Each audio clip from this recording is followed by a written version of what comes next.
Good evening, ladies and gentlemen, and I welcome all of you back. So, this is going to be a little bit more of an indirect Chris Chan Quickie article, because it sort of isn't, but this is going to be the sort of thing that will cover quite a lot of other people, which I will talk to in relation to subject matter like this, because by the time we get to the end of talking about Chris, which I still think there's at least a year and a half's worth of... Because there are some things I want to sort of put a stopper onto, because the debate about whether or not Chris is technically referred to as a dead cow is something that's going to be a bit interesting. But that's neither here nor there. With that being said, let's move on to the subject matter of white knighting, which is always a bit of a curious topic matter. But to be fair now, it's maybe this answer is not near as clear cut, and I would have said immediately don't white knight somebody, because it's not a good look, especially if you don't really know the full story, which is sort of in the ballpark of people who already know. But let's not get ahead of ourselves. Pro tip: as good as your intentions may be, there is no conceivable way any old e-friend can reach out to Chris at this point and change him for the better. Certainly not by continuing to ass pat and pamper him, which is precisely what screwed him over so badly in the first place, as this wiki evidence copiously. Former White Knight David Chris blocked me too. We defend her, buy from her, and encourage her, a truly repulsive person. Also from Marvin, the man in the pickle suit: White Knights during the Miscreants era was subverted. Their messages blocked, deleted before Chris could see them. If they got through, trolls would leak their conversations with Chris and accuse the helper of being the culprit. White knighting is a term used to describe the act of going on the internet to help or defend someone against other people, out of pity or compassion, or for ulterior motives. People who do this are often referred to as white knights. White knighting of Chris is especially prevalent because of the sheer volume of abuse he's taken ever since we had found his Encyclopedia Dramatica page in 2007. Thanks to the events following from the Idea Guys, most white knights now fall into a subgroup referred to as anti-trolls, those who try to ward other trolls and Teterid members away from Chris to have him themselves rather than for noble purposes. These are not to be confused with the other subgroup of white knights, counter-trolls, who primarily fight against trolls to protect Chris rather to troll him themselves. Counter-trolls are those who take Chris's side to spite his trolls. Some do this because trolling one gullible idiot is less satisfying than trolling trolls, who actually have the ability to understand what is going on. Others have decided that Chris has jumped the shark and are trying to make everyone else leave him alone to put a stop to an old meme which is effectively gatekeeping. In the broader internet trolling community, a wide range of people, from neutral observers to even his greatest trolls, are accused of being white knights. This is most certainly due to Chris's fans discouraging weaning, enabling, and A-logging, acts which, to outside observers, could be misinterpreted as an attempt to reduce trolling.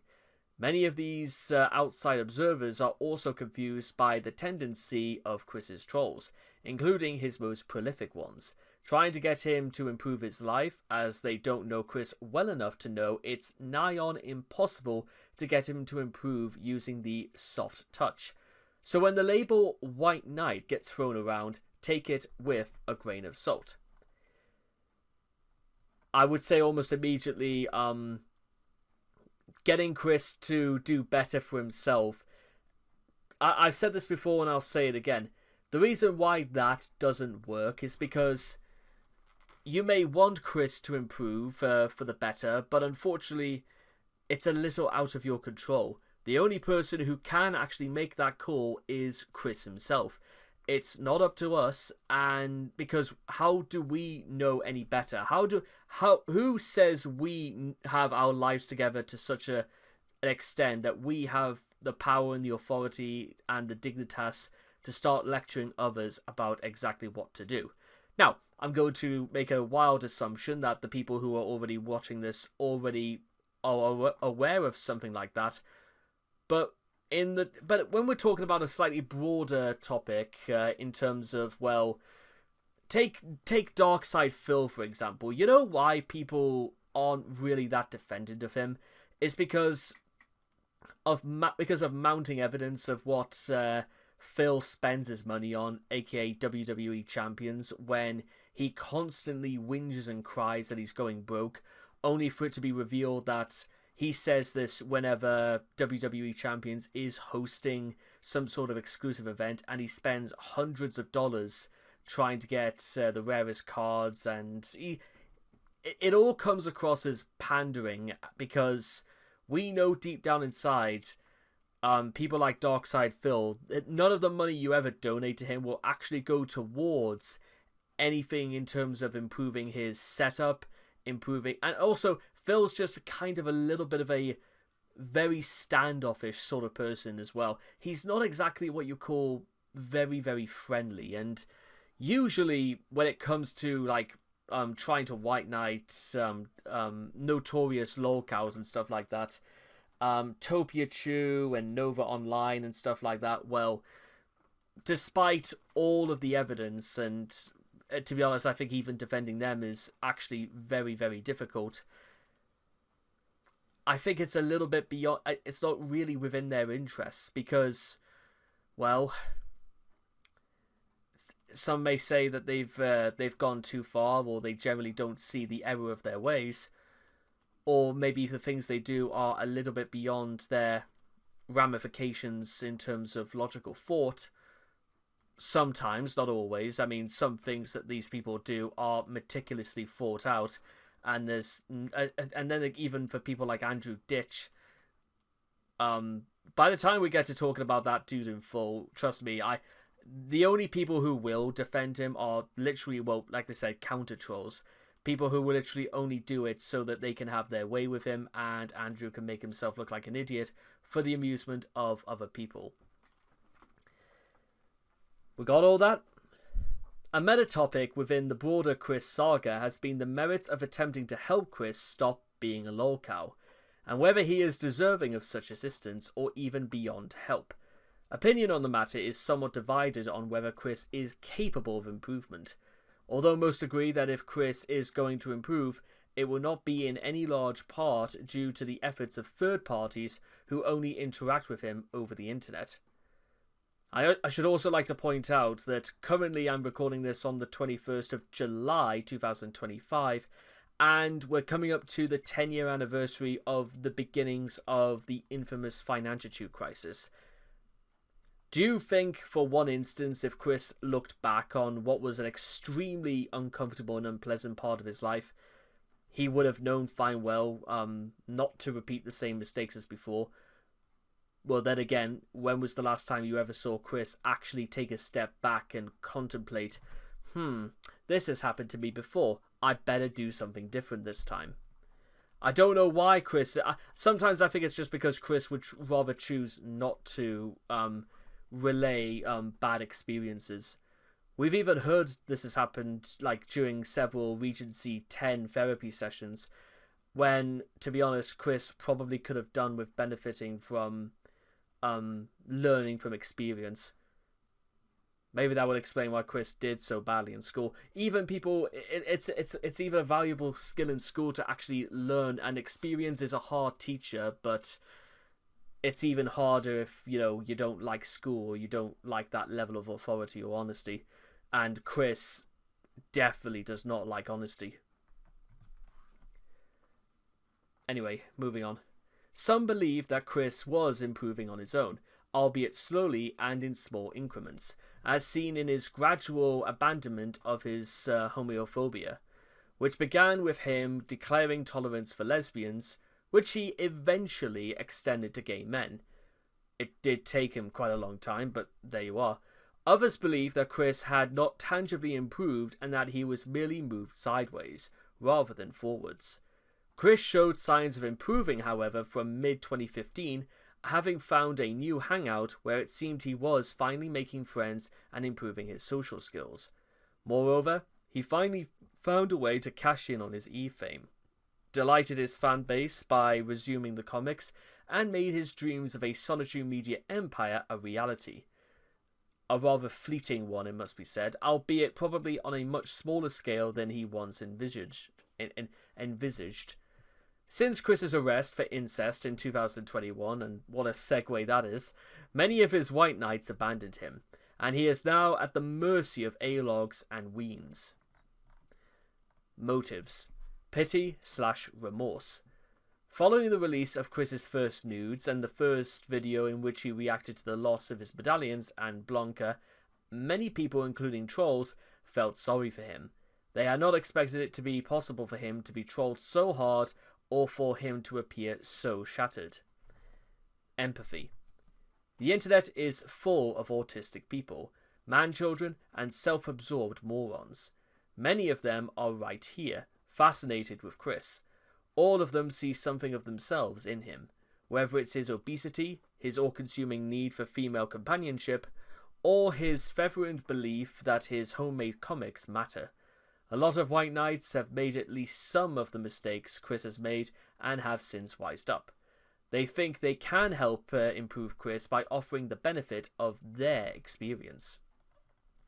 Circumstances beyond Chris's control. Chris fails to identify people, a possible sign of proxenoxnovia. Julie and her brother Max used the same voice, and yet Chris couldn't recognize that they were the same person. Love You Long Time played numerous real-life characters, and yet Chris fell for every one of them. Pictures of different women were used to depict Blanca, and yet Chris thought they were the same person. Chris believed that pictures of Megan Fox were of Vanessa Hudgens. In high school, Chris memorized his appearance in the mirror because he had trouble recognizing himself. Since he's never updated his self-image, this is a possible explanation regarding why he denies being overweight. Chris's autism also means that he thinks and sees the world in simplistic binary terms. He cannot easily read between the lines or detect sarcasm, or practically any kind of nuance or subtlety.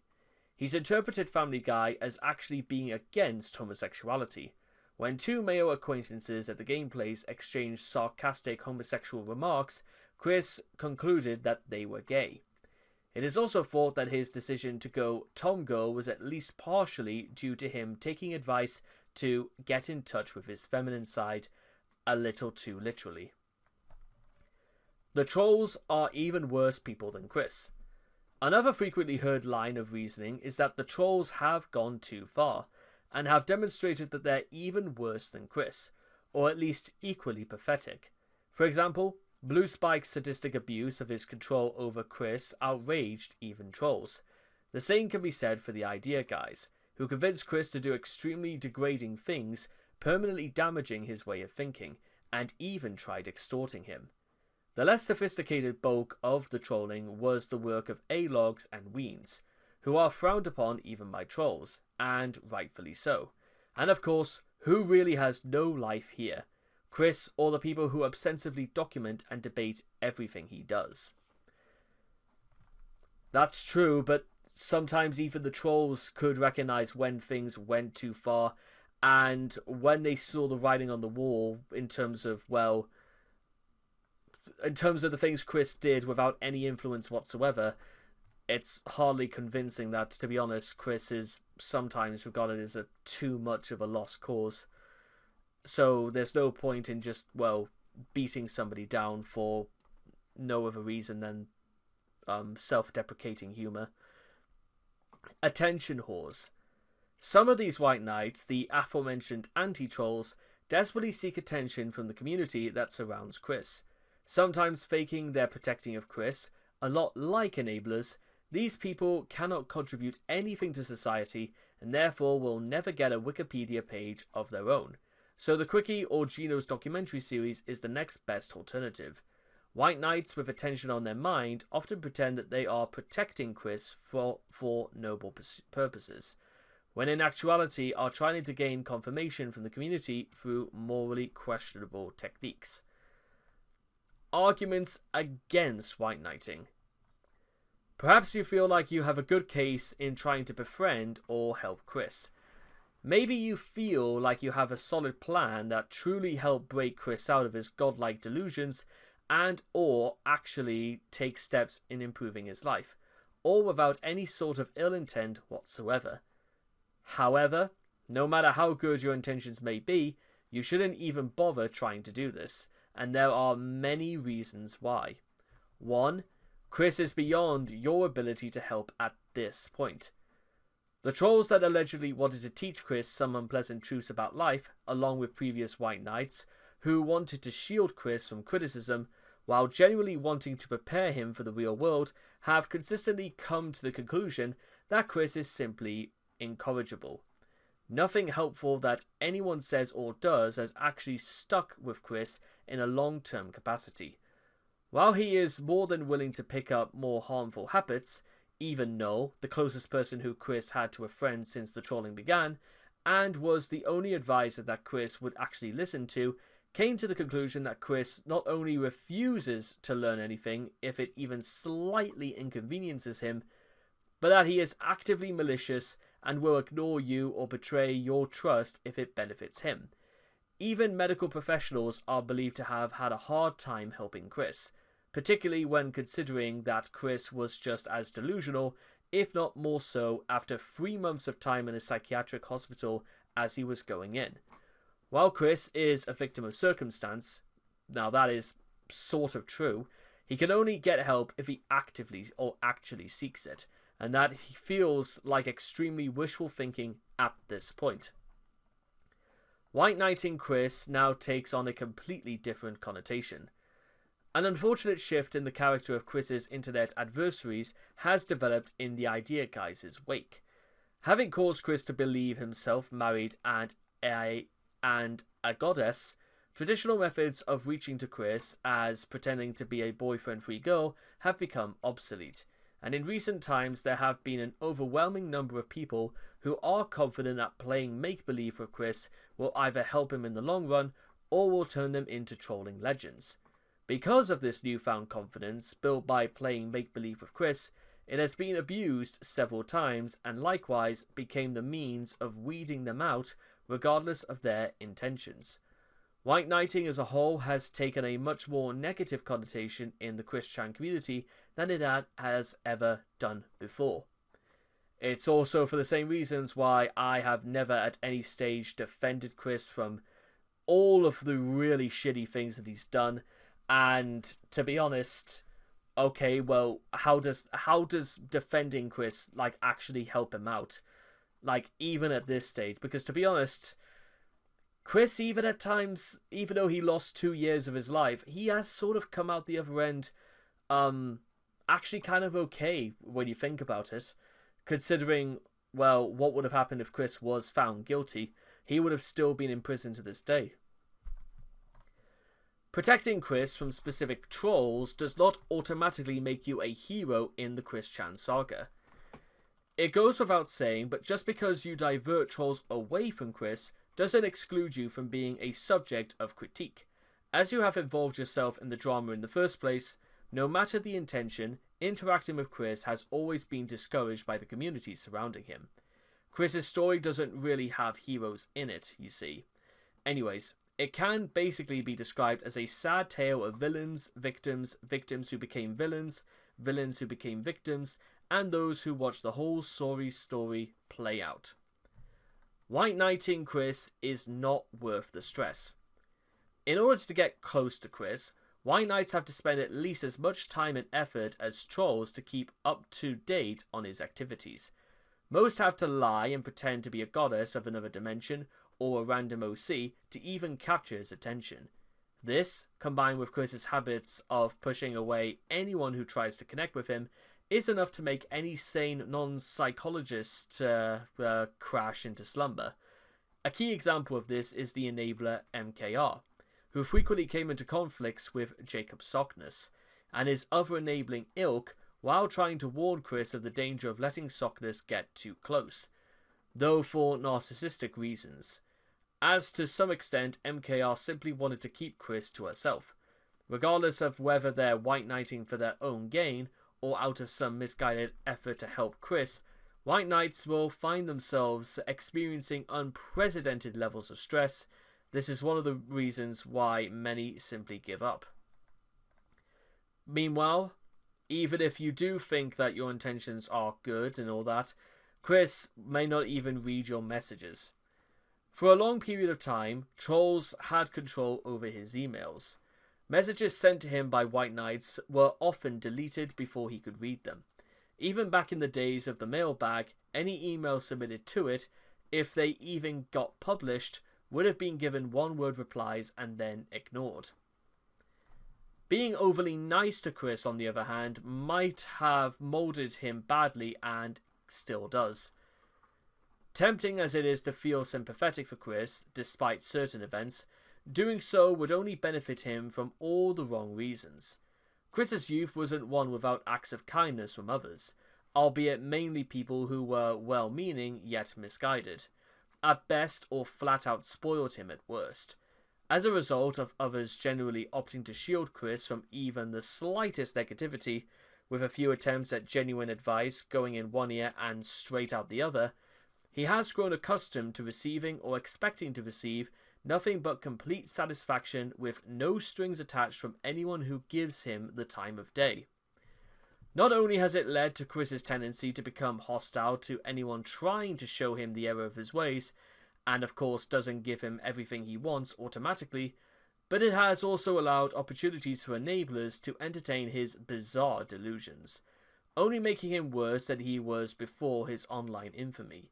To make matters worse, it has effectively been created a paradox where benefiting Chris prevents him from getting what would actually benefit him, i.e. therapeutic aid he needs but refuses.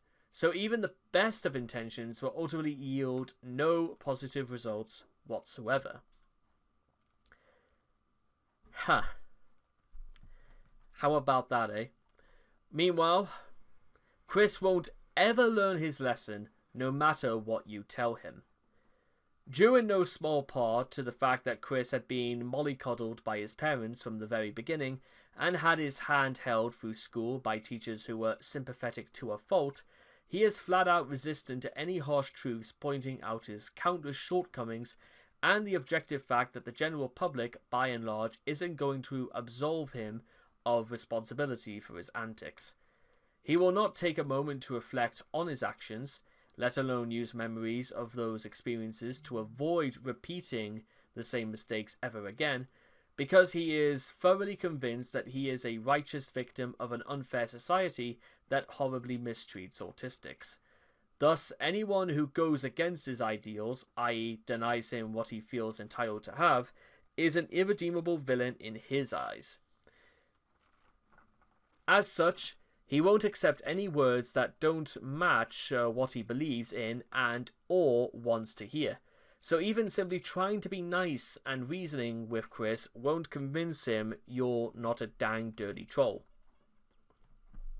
Even ignoring the numerous altercations Chris got into during his love quest, resulting in portraying authorities during their jobs, just doing their jobs as one-dimensional villains for him and his league of OCs to triumph over, and the brutally honest tongue-lashing he's received in many a phone call.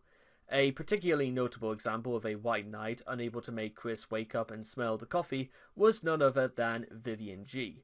After 3 hours of trying to do just that, she eventually gave up, understandably equating the experience with fighting a wall. Supposing that Chris does consider you to be trustworthy, that still doesn't necessarily mean he will benefit from your attempts to help him. A better example would be Rocky Shoemaker, who he considered to be better than a much-needed therapist, yet consistently failed to follow just about every word of advice she gave him, her best efforts to prevent trolling schemes notwithstanding. Going back even further, Chris fondly remembered Virginia Janine Sanford, being his favourite middle school teacher, proclaiming her to be the most influential person of his life, who taught him better social skills, how to deal with bullies, and so forth. He even kept her parting message advising him how to avoid showing others his weak points, and yet judging by the fact that this mere wiki exists, he obviously never took such words to heart. In short, as long as your words are not 100% in line with his childlike and egocentric point of view, it's utterly futile to try and help Chris. Damn. Examples. YouTube. Among the most notable of Chris's white knights was a YouTube counter-troll who claimed to be a 21-year-old Russian model named Zvenka. Via her YouTube account, Holly96, she released an inordinate number of screen caps from troll conversations on Sonichu IRC, including private conversations between Chris and Panda. She also released an image of the man in the pickle suit who would later steal Chris's first date, Emily. Were Chris less thick-skulled and even slightly willing to accept irrefutable evidence, Zvenka might have made somewhat of a negative impact on the originalized trolling effort against Chris, but ultimately she was ineffectual. Zvenka also had an unhealthy obsession with the Quickville's library original curator, Arjen van Dierten. On the 6th of May 2009, YouTube user the Xpinch X North X Star 7, the Pinchius da Bomb, tried to blackmail major trolls, claiming to have information on them. He was easily called on this bluff by someone who had not trolled Chris at all. The Pinch has also threatened Blue Spike, saying he has information from his friends, forgetting the fact that Blue Spike has no friends. Ooh, sick burn. Facebook. From 2012 until 2017, Chris took to using Facebook as his main means of expressing himself. Inevitably, this has not only attracted the attention of trolls, but, in 2013, a slew of white knights as well, in particular William Elliott Waterman, who taunted the trolls to come after him instead of Chris. Spoiler, nobody did because nobody actually cared what he had to say. However, as we've come to expect of Chris, anybody who tells him something he doesn't want to hear are people that needed to be brushed off until they stopped saying those mean, awful things to him. A good case in point is his anger-laced tirade in September of 2013, when he got thrown out of Walmart and started calling names. The White Knights typically chimed in with their support until he revealed that he vandalized an Xbox One display in the store. Several of them that told Chris that this was not the right thing to do, and that the manager had every right to throw him out. His response to this? They do not. And if they do, they are the most in the wrong, because they are the most abusive and overzealous of their authoritative power that never has existed, ever. TV tropes. The TV tropes article on Sonichu used to have a White Knight message as the first text of the article, with a link back to this very page. It was eventually removed due to TV Trope's website policy changing later on. In other words, said message would no longer be allowed on the website. The message is reproduced below. Hey Chris, if you're reading this, you seriously need to get help from licensed professionals before the stuff you do gets you thrown into prison or forcibly committed. And we're sorry, but you have no real fans. The people you think are your fans are really either trolls or laughing at you behind your back. Every last one. Please listen to us for once. From the concerned troopers. Unfortunately, the editor in question fails to realize that their message, while well-intentioned, will do absolutely nothing and Chris will simply ignore it, even if he does fully read and input it for better development. Thank you for your time. In another move that appeared to be White Knight-ish to onlookers, the page was also locked in order to prevent Weens and A-Logs from derailing a page about Chris's stupid webcomic to instead flood it with a trope listing covering his entire life, with entries on Chris and the effort to troll him taking up about 2/3 of the page as a result of overzealous editors piling on an easy target instead of talking about the comic itself. However, the mods took action not out of a desire to protect Chris, but because troping a creator in such a fashion was strictly prohibited, and going into Chris's life in such detail constituted an invasion of privacy that was in direct violation of the site's rules. The subsequent cleanup led to several Sonichu-related pages being locked, with the main page covering the work getting a milk toast and somewhat insincere message explaining the article was being locked over excessive negativity, rather than the page flagrantly being warped by its editors to serve a different purpose than what the site was actually made for. Some Sonichu pages were eventually unlocked and the message was eventually removed, with the goal of actually providing examples of tropes in Sonichu being realized.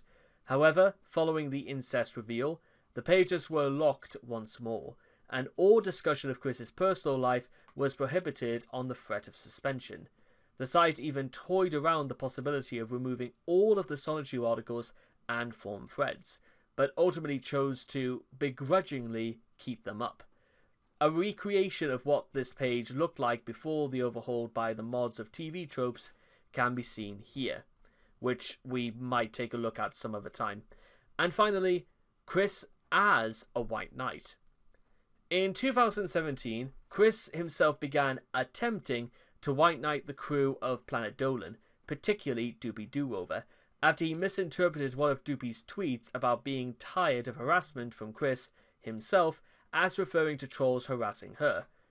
To this end, he started the #HarassQuick Directly campaign, in which he exhorted the supposed trolls to take aim at him and leave Doopy and friends alone. This might well have been a misguided effort to win Doopy's affections, after she emphasized that she considers him nothing more than a customer, not even a friend. Eventually, this campaign, combined with his overfamiliar behavior towards her, would earn Chris a block from Doopy later that year.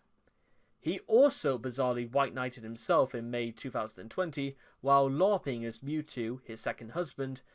Note that he did so as a brief interruption of his marathon session as LARPing Sonichu. Why Chris did this, to be honest, even to this day, it's a bit of a mystery, but, well, lo and behold, this is still, well, this is certainly new carpetbaggers, but, I think the most interesting aspect of this entire little story, if you will, is that we're not saying defend people who can't defend themselves. We're not saying that there aren't people out there who genuinely have no conceived notion that their actions have consequences. Because in some way, they must be in some way self-aware enough to know fine well that, you know, their actions have consequences. What I'm trying to say, however, is that don't feel bad for people who downright walk and talk as though they have said in the past that they absolutely know better. And yet they continue to prove to the whole world that they don't. That's why you don't White Knight Chris. Because Chris is old enough and Chris is actually capable of understanding the difference between right and wrong. Just sometimes, more often than not, Chris chooses to do the wrong things. And he knows fine well they're wrong. But you know what? As Noah has said it before, as long as Chris gets away with it, as far as Chris is concerned, that's all that matters. And all that matters to us is that hopefully we've all learned a little something about this. And this also could apply to copious amounts of other people on the internet. And with all that being said, it's like, actually, to be honest, yeah, I'll make a little thing about it shortly. But until then, I'll see all of you guys again next time. Thank you. Good evening, ladies and gentlemen, and as we go through the Unholy T-Rod ride, if you will, concerning White Knights and A-Logs and Enablers and whatnot, it's worth again reminding ourselves is that even though, let's be completely real and honest, Chris is, I do consider him a bit of a dead cow right now, because if not a dead cow, more of a dead horse than a dead cow. But let's remind ourselves why we should only be doing this from the other side of the screen. We should not be getting involved. And with that being said, pro tip. Expressing disdain for Chris following his alleged appalling actions against his mother is not the same as A-logging, which we will be talking about separately because those two are definitely different things. A-logging is still as unadvisable as it was before the leaks, so don't do it. In fact, to be honest, we could almost subsidize this entire article as don't do it. Yeah, I mean, there's not much. If anything, there's almost no point for me to be here at all. But what Saddam did in the Gulf War was small potatoes to what Chris has done. That's really trivializing it. What a great start that is. A-log providing a helpful example of A-logging by comparing himself to comparing Chris to a war criminal. He who fights with monsters should take it to that he himself does not become a monster. And when you when you gaze long into the abyss also gazes into you. Friedrich Nietzsche, Beyond Good and Evil. A-logging, named after noted Christian critic Anthony A. Logato, is a term used to describe the act of overplaying or over-exaggerating the negative traits of someone losily at irrational levels. This often, but not always, includes expressing disproportionate levels of hatred for someone and/or wishing physical harm onto them, usually for perceived crimes that they are guilty of. A-logging also typically involves comparing oneself to someone noticeably lousy or dysfunctional, and claiming that they're not as incompetent as said lousy person. People who are suspected of doing this are often referred to as A-logs or A-loggers, and are considered at the other end of the spectrum from White Knights. Where White Knights try to defend Chris from trolls and help him to improve his situation, A-logs hold the belief that Chris is deserving of whatever scorn and harm he is subjected to, and then some. While all once fashionable, especially when Chris was a relatively new internet phenomenon, A-logging has become associated with people trying to troll shield themselves, like the original A-log, and therefore is looked down upon by Christorians. The shocking revelations that came to light during the incest saga saw A-logging come back into vogue to some degree, though actively wishing death or physical harm upon Chris is still considered by many to be crossing the line. Yeah, we all know that you would have to go quite some distance. We're not encouraging it, by the way, to be worse than Chris. Neither does necessarily saying you are better than Chris just by not being Chris is not necessarily the same thing. Being better for the right reasons, not just because you want to be better than one person. You aim the bar high, ladies and gentlemen, is what I'm saying. Chris is sort of what happens when you don't, or when you're not willing to put the work in. Anyways, etymology. Autism disclosure. This person has autism, a condition of theirs that has affected how they perceive and interact with others, and the symptoms of which differs drastically from person to person. Anthony A. Logato is a YouTuber and voice actor who, at the heyday of Chris's classic era, gained infamy for making what can charitably be called commentaries on Chris. Commentary videos are meant to refute bad points and offer opinions on an opposing view. What A-log did was make videos where he reacted to Chris, pointed out how the obvious, and went on tangents about how Chris is an awful person. Oh god, am I the new A-log? And how he, A-log, is better. Who needs to have harm inflicted upon himself? However, A-log's monomania led trolls to wonder what he was trying to hide, leading them to doing a bit of research on him. The result was that A-log became known as Christian 2.0, because, as it happened, he had many faults similar to Chris himself, and could easily be considered worse than Chris. Among other things, he is a furry P-word connoisseur, has made terrible E-word fanfiction, is doing a laughable college radio show from which he was almost fired after being caught watching the P-word in the studio, was the subject of a leaked video of him doing a painfully bad stand-up routine, and much, much more. Ultimately, A-Log became subject to trolling himself, and is the inspiration for this very term. At one point, A-Log even received his own wiki called the Logatopedia, which was a relatively short-lived and unpopular. He also spawned the phrase "Hi A-Log," used to mock A-Logs and other internet tough guys. Types of A-Logs. There are a few types of A-Logs, and many of their behaviours can be seen in the original A-Logs commentaries. 1. Troll shielders. Oftentimes, people who A-Log Chris do so to troll shield, that is, to avoid becoming subject to trolling themselves. Like A-Log himself, they tend to have many traits in common with Chris. They generally have an autism spectrum disorder, still live with their parents well into adulthood, which is somewhat more justified now due to the instability of the housing market in the United States compared to when Chris graduated.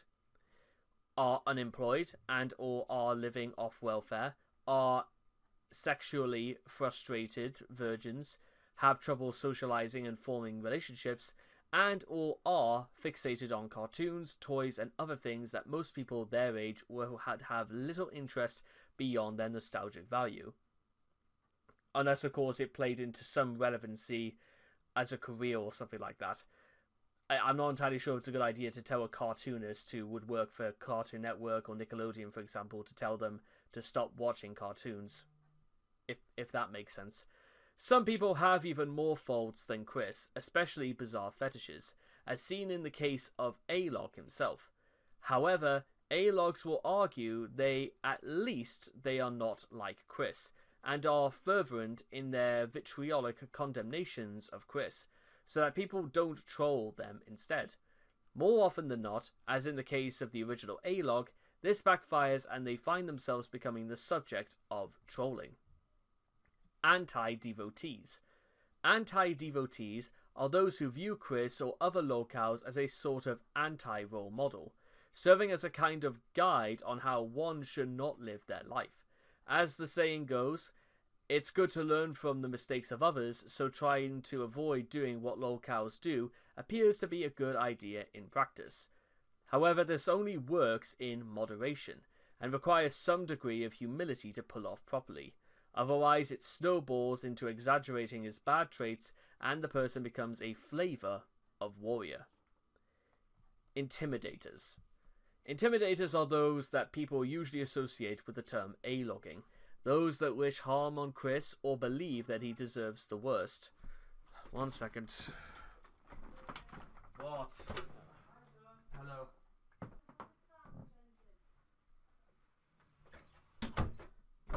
What is it? Sorry. A-logging those that wish harm on Chris or believe that he deserves the worst. While Chris is definitely not a good person and has done some horrible things, if anything, I'd say Chris certainly has the potential to do even more horrible things, but whether he actually does or not is a very good... It's not that Chris can't do horrible things, but does Chris also have the capacity to also do as many good things sooner or later, you know what I mean? Including causing his ex-friend for trolling him, which of course she didn't.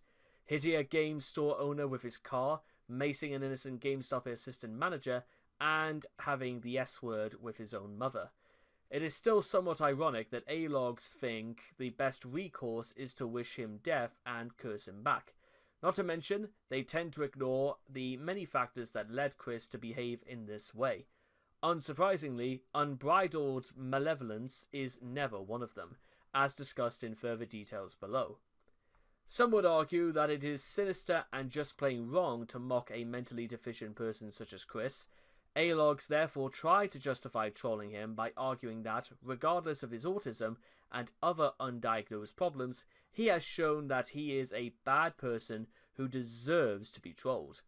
Some A-Logs are themselves autistic, or at least claim to be so, and they can often be heard making arguments along the lines of Chris giving autistics a bad name, Others will appeal to his many instances of bigotry, most of them debatable, as reasons to troll Chris, by establishing that Chris is a bad person. It seems to justify that Chris not only deserves the treatment he currently receives, but also deserves physical and or psychological harm inflicted upon him, or retribution of some description. I have no idea why they people would want that, because, well, as though they're trying to parade around that their lives are so much better and they are characters of judgment to which capital punishment should be inflicted. Yeah, also, again, it's you can work out why those sorts of people don't, their opinions are not taken that seriously. Warriors. Another type of A-logs are warriors. These promote the idea that bashing Chris is somehow to the benefit for marginalized groups that Chris is a part of, most notably autistic and transgender people. The argument behind this is, in an A-logger's eyes, it needs to be pointed out that Chris does not provide an accurate representation of those kinds of people and their communities, and that as such, he needs to be ostracized. Of course, doing so is to little benefit of the groups that are actively being oppressed, and instead comes across as a flimsy excuse to aim at low-hanging fruit rather than to do something genuinely worthwhile to helping those kinds of communities. It should go without saying that making fun or directly harassing a mentally ill weirdo on the internet is not going to help anyone's cause. Arguments against A-logging. While Chris is, to put it very mildly, far from perfect, it is generally accepted that calling for him to be harmed or abused like A-logs do merely legitimizes Chris's sense of victimization, and makes the A-logs themselves look sociopathic and unbalanced. Why? Because, 1, Chris is not a Hitler-level monster. We really shouldn't need to point that out. Whilst Chris is guilty of actions that would be considered foolish, immoral, or downright reprehensible, being compared to people like Adolf Hitler or Saddam Hussein is at best hyperbolic, and at worst, utter insanity. Hitler was responsible for the death of nearly 11 million civilians during World War II. Hussein actively persecuted and murdered almost 200,000 Kurds and Shiite.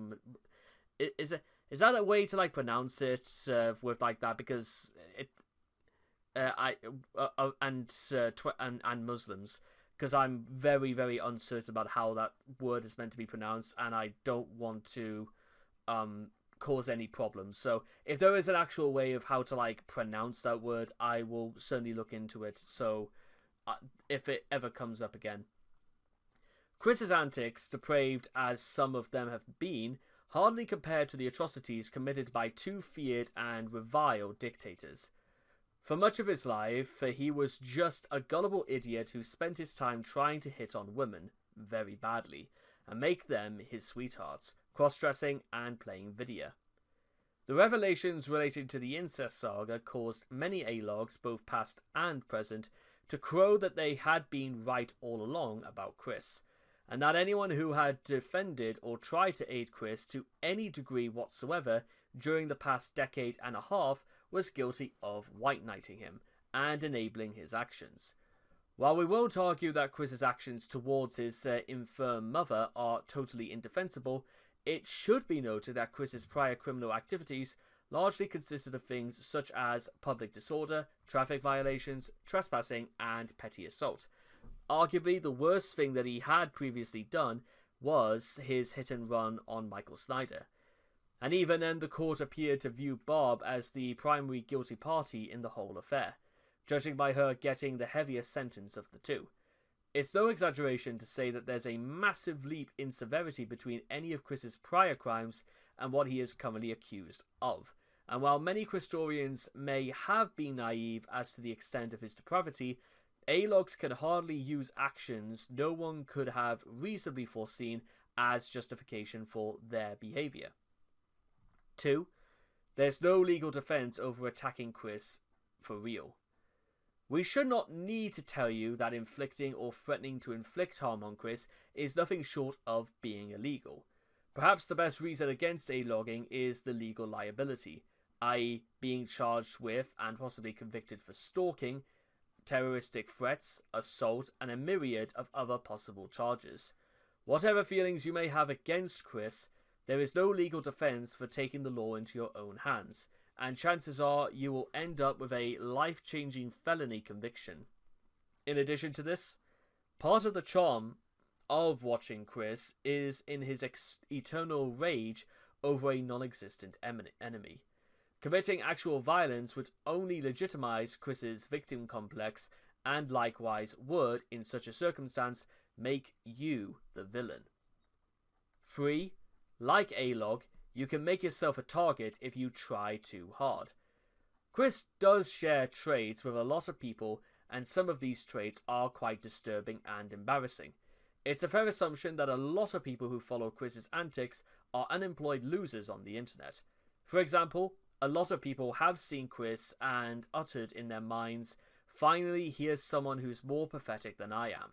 But make no mistake, that is a very low bar to clear. If you extensively go into how much you hate Chris and try to insert yourself into his shenanigans, the same people that you're attempting to impress will likely consider looking into your own shortcomings. As much as Chris is far from being likable, responding to his every move and unconditional levels of hatred can make you come off as being just as much of a target, if not more so, than him. Saying that you are better than Chris is not at all impressive, especially when you take into consideration just how much Chris fails at everything he does. Therefore, you should try not be using someone else's character flaws in order to justify and excuse your own.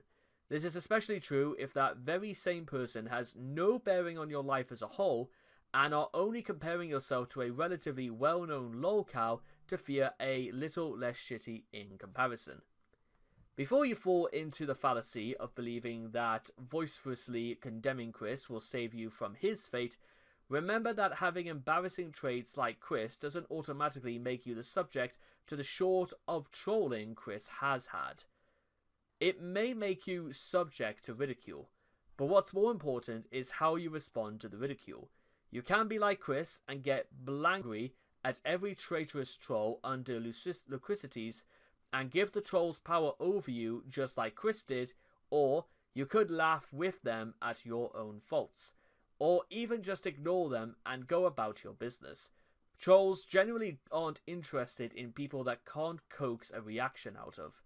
All in all, if you don't want to end up like him, A-logging isn't the way to do it.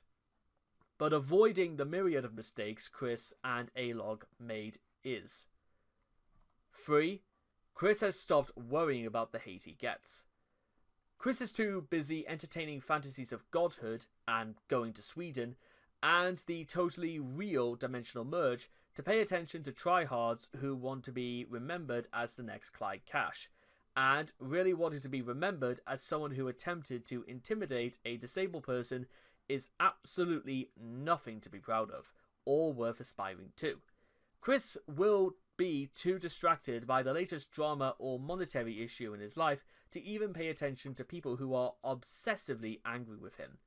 And even assuming that you actually get attention, there's little guarantee that you'll be able to engage with him on a long-term basis. What's ironic is that Chris has been so desensitized by his many enablers that it's not likely he even cares about the amount of hatred he receives by A-logs on a daily basis. Therefore, A-logs are often considered some of the most lols-worthy of the quintet, particularly in the regard of them obsessively raging at a practically non-existent enemy and only succeeding in making themselves even more of a laughingstock. Much the same as what happened with classic era Chris against his own trolls. If whatever Chris does really bothers you, then the least you can do is calm your ass down and try to avoid making yourself a fool for your obsessive hatred. Otherwise, you could easily become Chris Chan 4.0 yourself. 4. Being better than Chris is not and never has been an achievement. As mentioned earlier, the incest allegations and accompanying embezzlement of approximately $750 from Barbara are now considered by many the point where Chris crossed the line from being a buffoonish, sometimes morally questionable, but mostly harmless individual to someone truly detestable and indefensible. By that same logic, however, trying to aggrandize oneself by A-logging Chris is even more of a waste of time than it was previously, to the point where it will have exactly the opposite effect. Trying to make yourself look better by comparing yourself to a fat, angry-prone man-child with incontinence issues and elementary school-level drawing skills well into adulthood is the kind of juxtaposition that always rung hollow at best, but saying you're better than an incestuous sex criminal with a nose-diving grip on reality and close to 4 decades worth of unsavory information to his name is something so pathetic it can only make anyone attempting it look laughably insecure. And whilst we are here, there's also the Hall of A-logging shame. Yeah, when you read it like that, stuff like this, I mean, obviously you've never heard of what he calls other people who are autistic, and that he calls people with Asperger's, such as myself, fakers. He doesn't deserve some. He deserves everything for giving us a bad name. The trolls are also doing what they do to him for a good reason. It's not about the autism to them, but more of the fact that he's a moron who is evil reincarnate and deserves to go back to hell. I don't believe you know what Allquick has done to us on YouTube. This is GamerXZ0 in a YouTube comment on the original upload of an A-log video. Also, 29 years ago today, Satan was born and molded into the, Chris. Should I ever see him, I'm gonna destroy him worse than New Jack did to mass transit. The difference with that one is that New Jack was attacked a minor and, well, mass transit was asking for it. Figuratively and literally. And even to this day, even though New Jack has been dead now for 4 years, I don't think he regrets a single moment of what he did. Anyway, let's just say there's a lot of this, but for what if you want to go and visit this yourself, and well, you can see that the sorts of things people say, and you know what, I don't blame people for being a little bit angry, but then again, there's just people who just it's the approach of literally smacking your keyboard with a fist and seeing what comes out. Some of these things are way too passionate, but why people go into this much detail, I personally will never know. And if you want to know what the rest of these will sound like, I think we could leave it to your imagination. Next. Well, I say next, but actually that's to be honest, right it. So the thing I think we can learn from this article, ladies and gentlemen, is that, one, being better than Chris does not necessarily make you a better person necessarily. Also, I don't think Chris cares either way whether or not you think you're better or worse, or you think the only reason going after him is so that it makes you feel better. Trust me, it's not worth it. And to be honest, the only reason I can only suspect people don't, go after me in the using the same brand of logic is that I have never once said that I was technically better than Chris. Because what is better?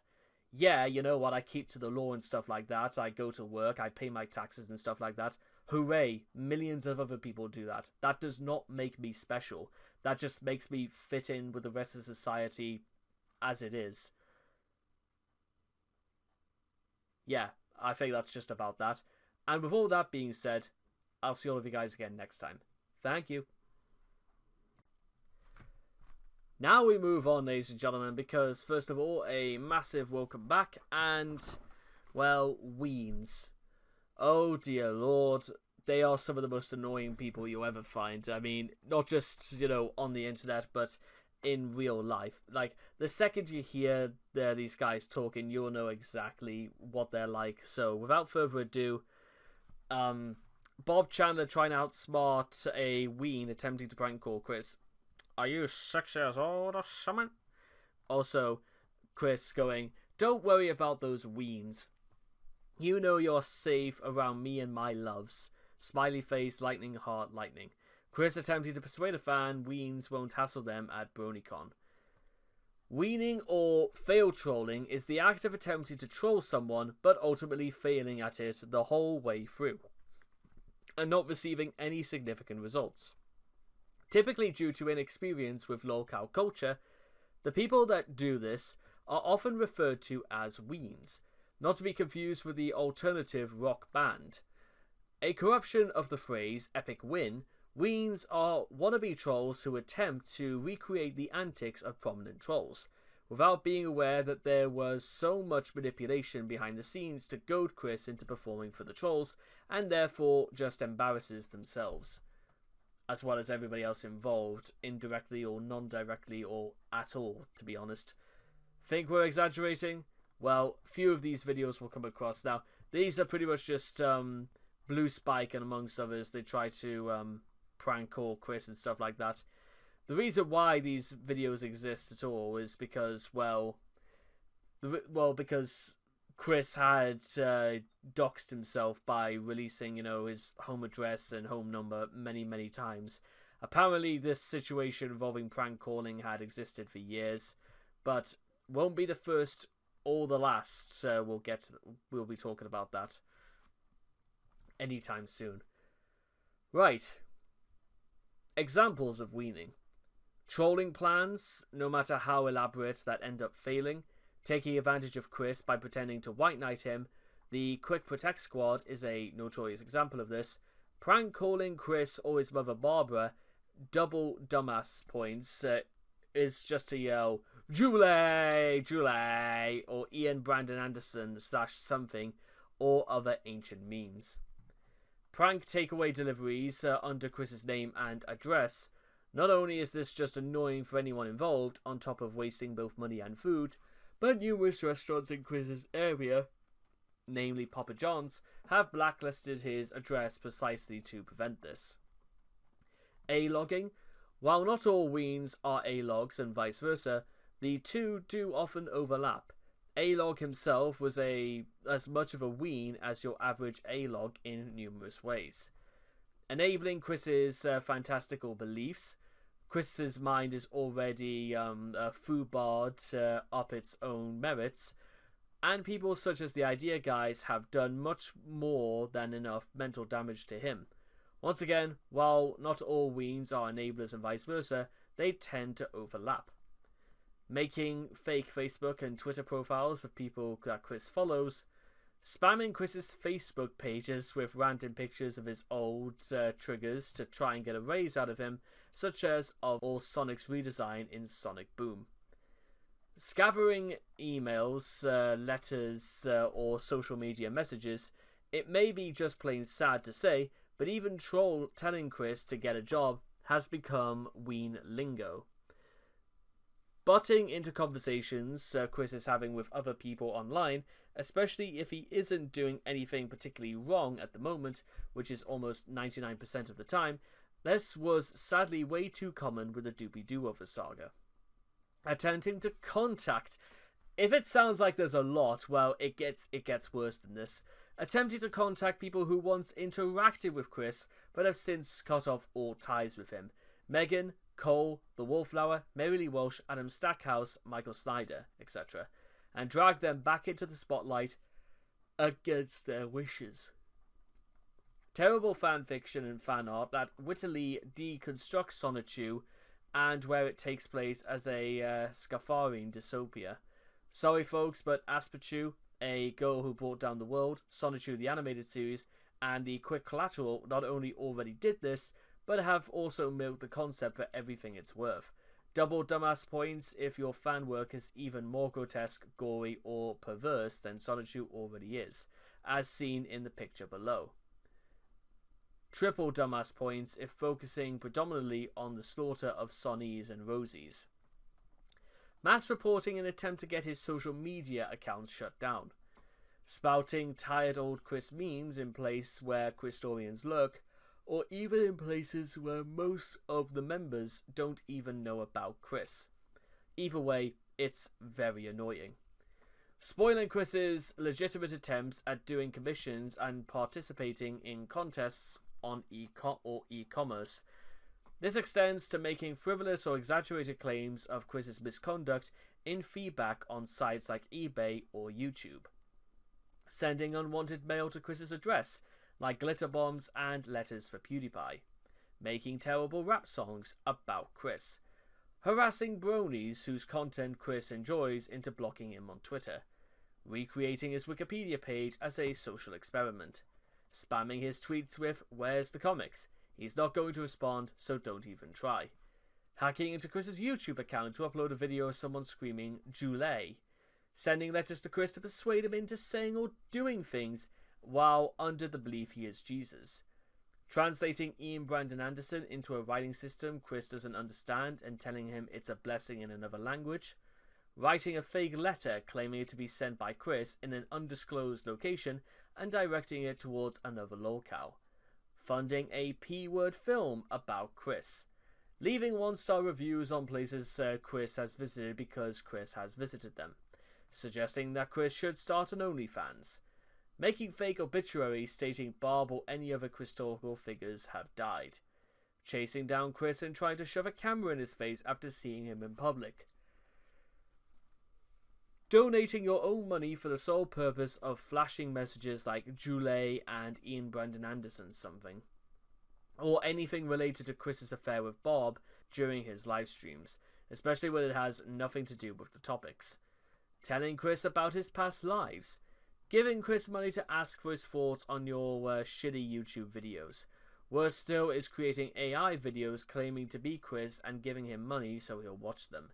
Impersonating historical figures.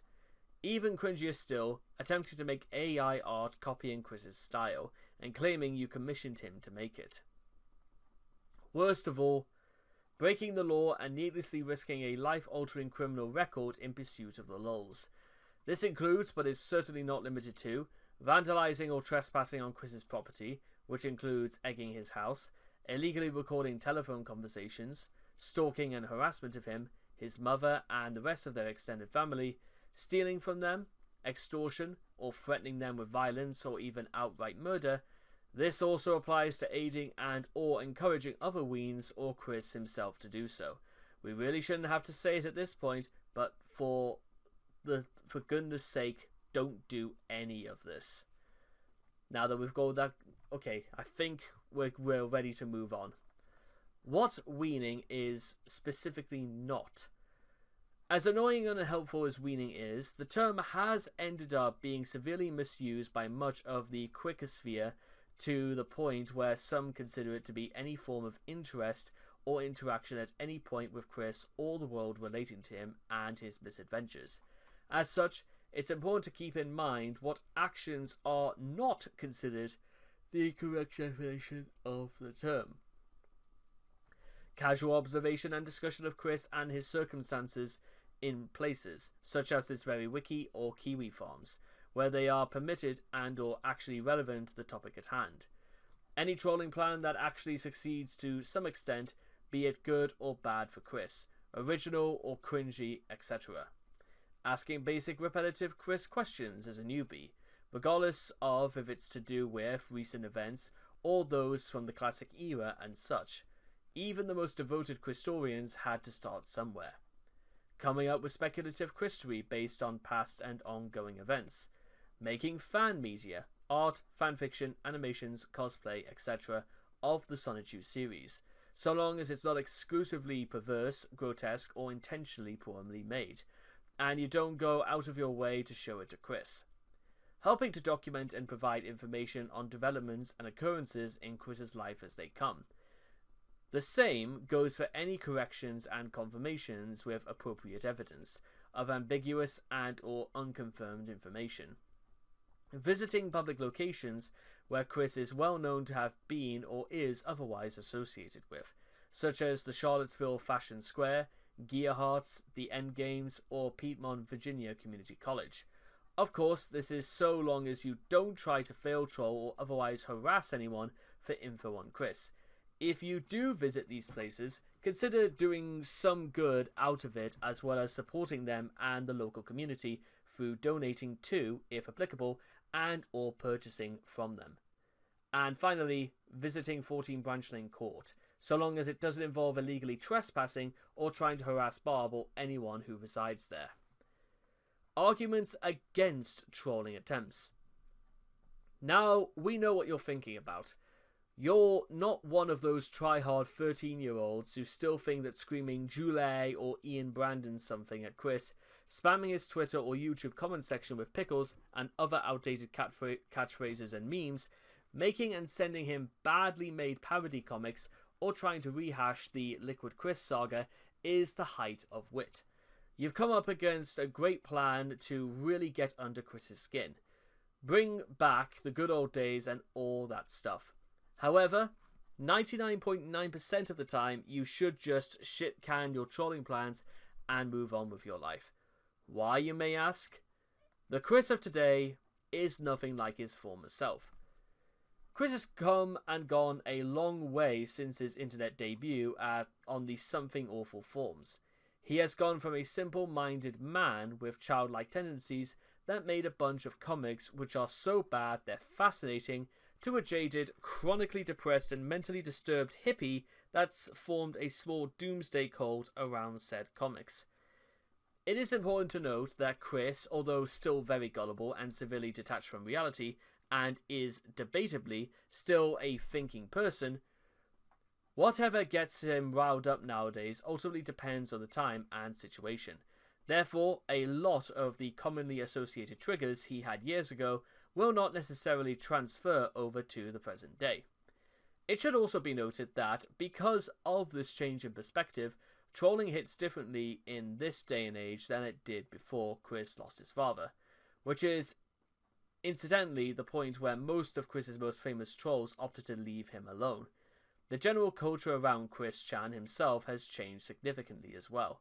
While past trolls like Clyde Cash and Liquid Chris were praised for a time, and are still fondly remembered and respected by those who don't see them as being as bad as Chris, the days of trolling Chris as the heteronormative, egotistical man-child have faded to trolling Chris as a mentally ill, self-destructive, broken shell of a human being. The only people to really succeed in gaining infamy comparable to the trolls of the classic era, such as the Idea Guys and Jacob Sockness, are subsequently derided as the perverted, exploitative abusers that they are, rather than treated as internet legends. The irony in all of this is that most trolling attempts no longer faze Chris at all, and those that do somehow succeed are only viewed as further support for his cult. Therefore, you should never expect to be one of the cool kids just by fail trolling Chris. Times have changed, so it's best to move on to better targets. This leads us to the next point. There are, and always will be, much better and bigger targets than Chris. If you're willing to put in that much effort into trolling Chris, why not make yourself useful and apply that same effort to going after better victims? As much as the Quickie analyzes and discusses in detail his numerous odd behaviors and personality flaws, Chris doesn't come close to the bottom of the barrel of internet scumbags. Neo-Nazis and other hate groups, social justice warriors, abusive lovers and parents, scam artists, the P word, the EP word, corrupt politicians and corporations, religious zealots, ZP words, and other animal abusers, hackers, SK words, and malware writers, distributors, gang members, terrorists and their online recruiters, A-logs, enablers, and many other assorted scumbags are much, much more deserving of concentrated trolling than Chris will ever be. Even if you don't give a shit who the troll baiting is, as long as it gets laughs under lucrisities, the Chris of today just isn't as amenable to trolling as he used to be. As discussed beforehand, the amount of effort you would need to put into navigating around his paranoia and autistic sensibilities would be staggering to say the least. And even if you do manage to bypass these obstacles, what is there left to do to him? Anything amusing about him has already been exhausted, except the shit he does on his own initiative, also discussed further below. All that is left on him at this point is a withered husk of a lolcow. As much as you may try to milk from it, You'll be hard-pressed not only to get cobwebs, dust, and shriveled dead insects in return, but with all that in mind, you may as well just spend your time on another locale who hasn't been inured to years of deceit and humiliation. For most aspiring trolls, the only reason to pick Chris over another internet jackass is because he's relatively well known even today, and you have a ready-made audience available to appreciate your efforts. But that's just you being lazy, not some trolling mastermind.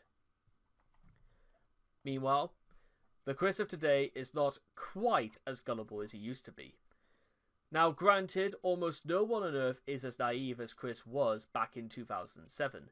However, since then, Chris has gradually learned that when he's contacted by people claiming to be Shigeru Miyamoto, Batman, Vanessa Hudgens, someone from his past, or even his own relatives, chances are he's just being trolled.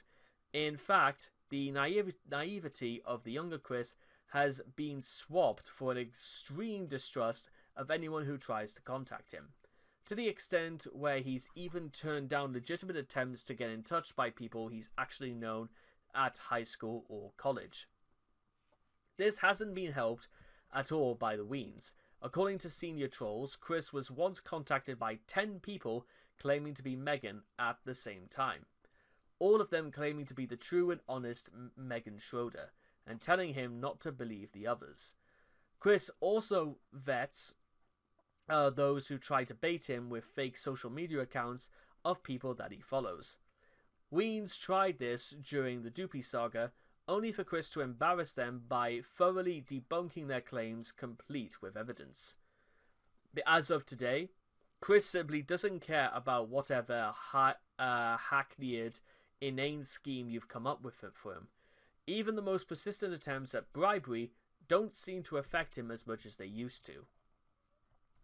Your idea is probably not original.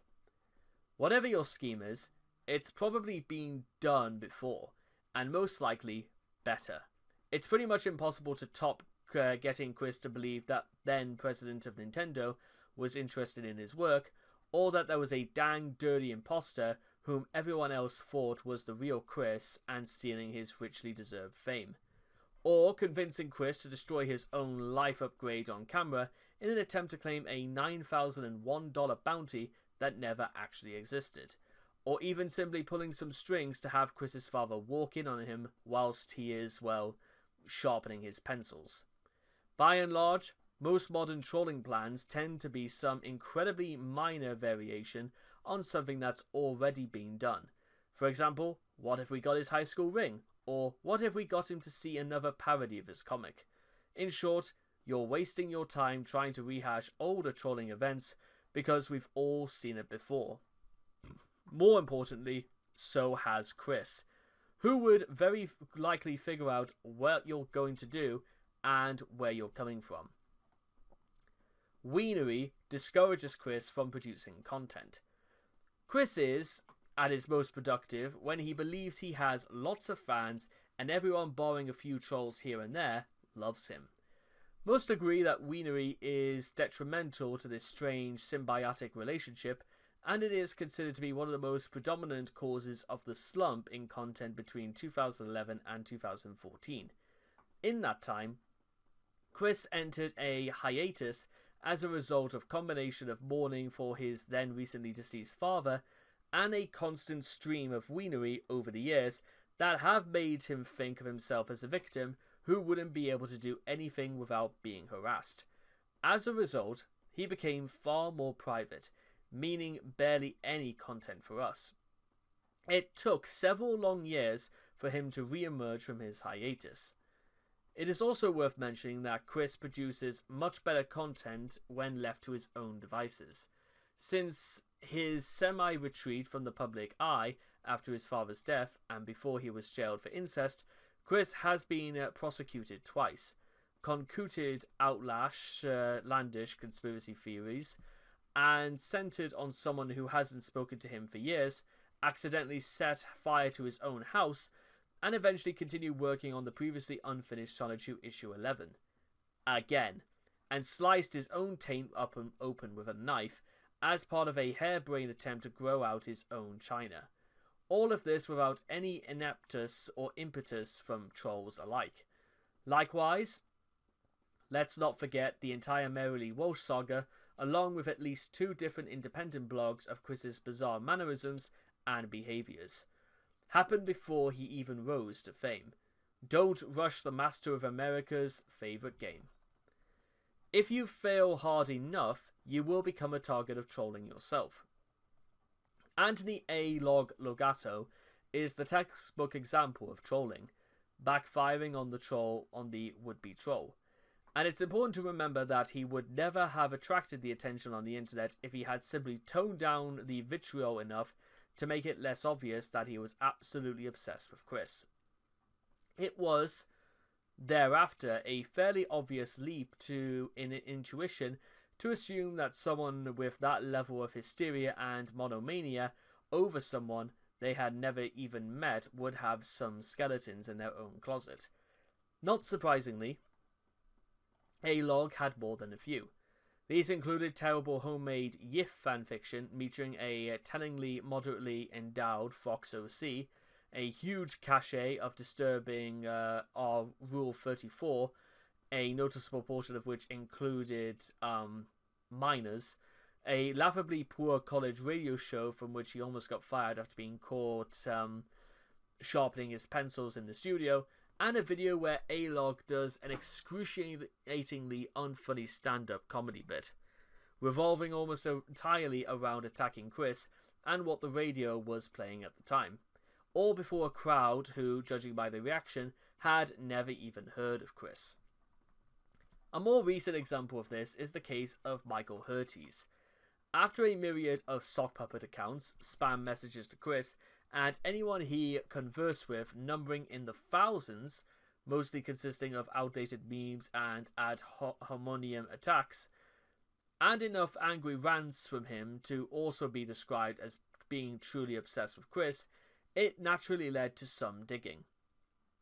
Sure enough, Hurties, who's revealed to be an unemployed furry, who is somehow even less mature and even more prone to rage than Chris, despite being nearly 20 years older than him, and having a number of highly embarrassing things to his name, including criminal convictions and a newspaper article of him in a fursuit discussing yiffing. Consequently, he became a huge laughingstock overnight, not only turning into a lolcow himself, but it even got him to the point where Chris himself dismissed Hurties, and by extension everything he'd done, as an irrelevance. Damn. By the same token, obsessive and exclusively weenery is a dangerously likely to get you noticed by other trolls who will, in turn, hoist you on your own pedestal. In other words, it's akin to plugging in a huge neon sign pointing the trolls straight to your collection of Goku, X and Frank /fiction and boy band shrines. Even successful trolls can become targets. After several months manipulating Chris, the Idea Guys had their real-world identities exposed in the first half of 2018. Between October 2017 and March 2020, Kiwi Farms officially encouraged users to dox weens as a deterrent. Several would-be weens who have been foiled in this way, and the effects have possibly spread into their real lives. Chris himself has also carelessly exposed those who try to interact with him while remaining anonymous. Remember, there is an energetic community devoted to recording every facet of Chris's life and interactions. You will be noticed. And as covered in more detail below, the attention you'll end up receiving will likely be the undesirable kind.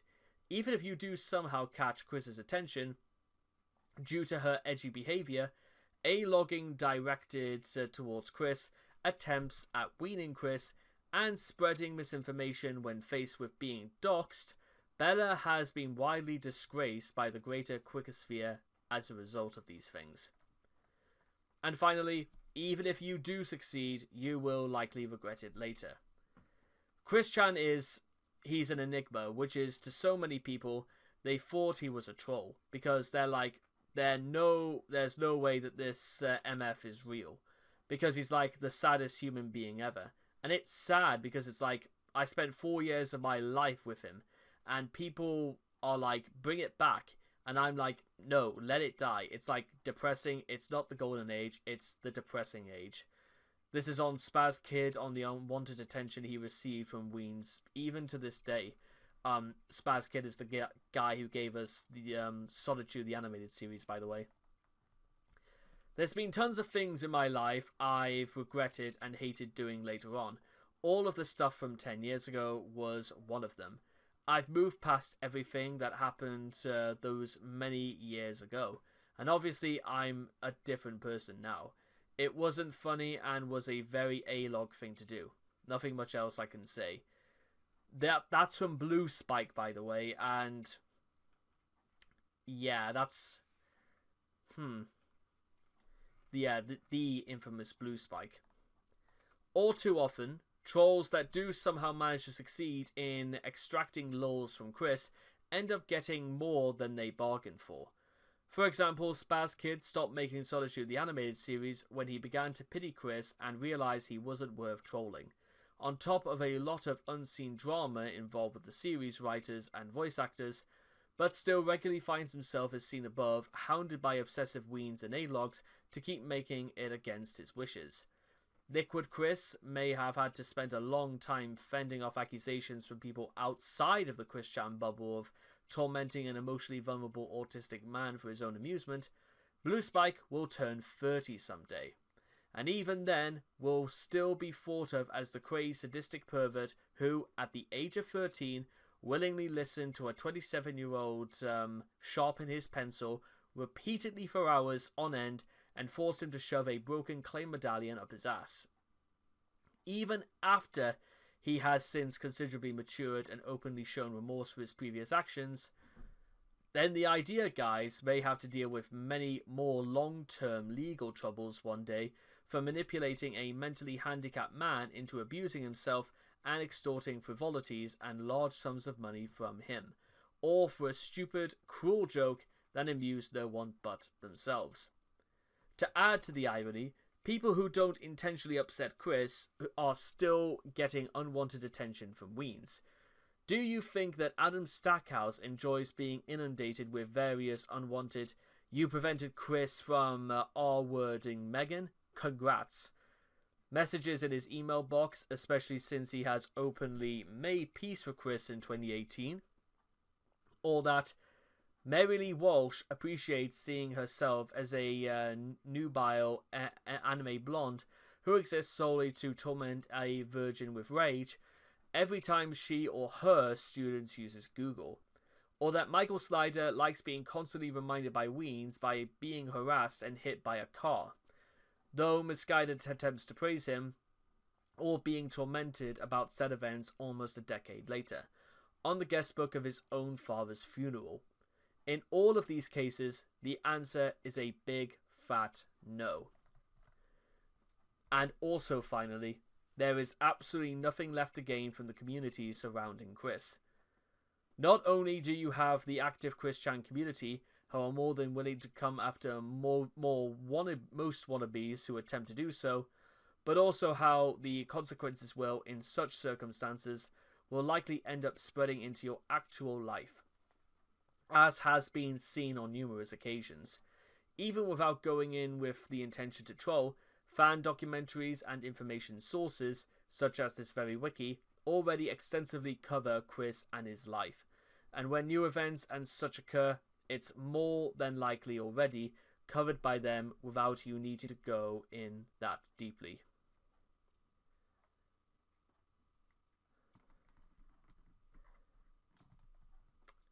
Yeah.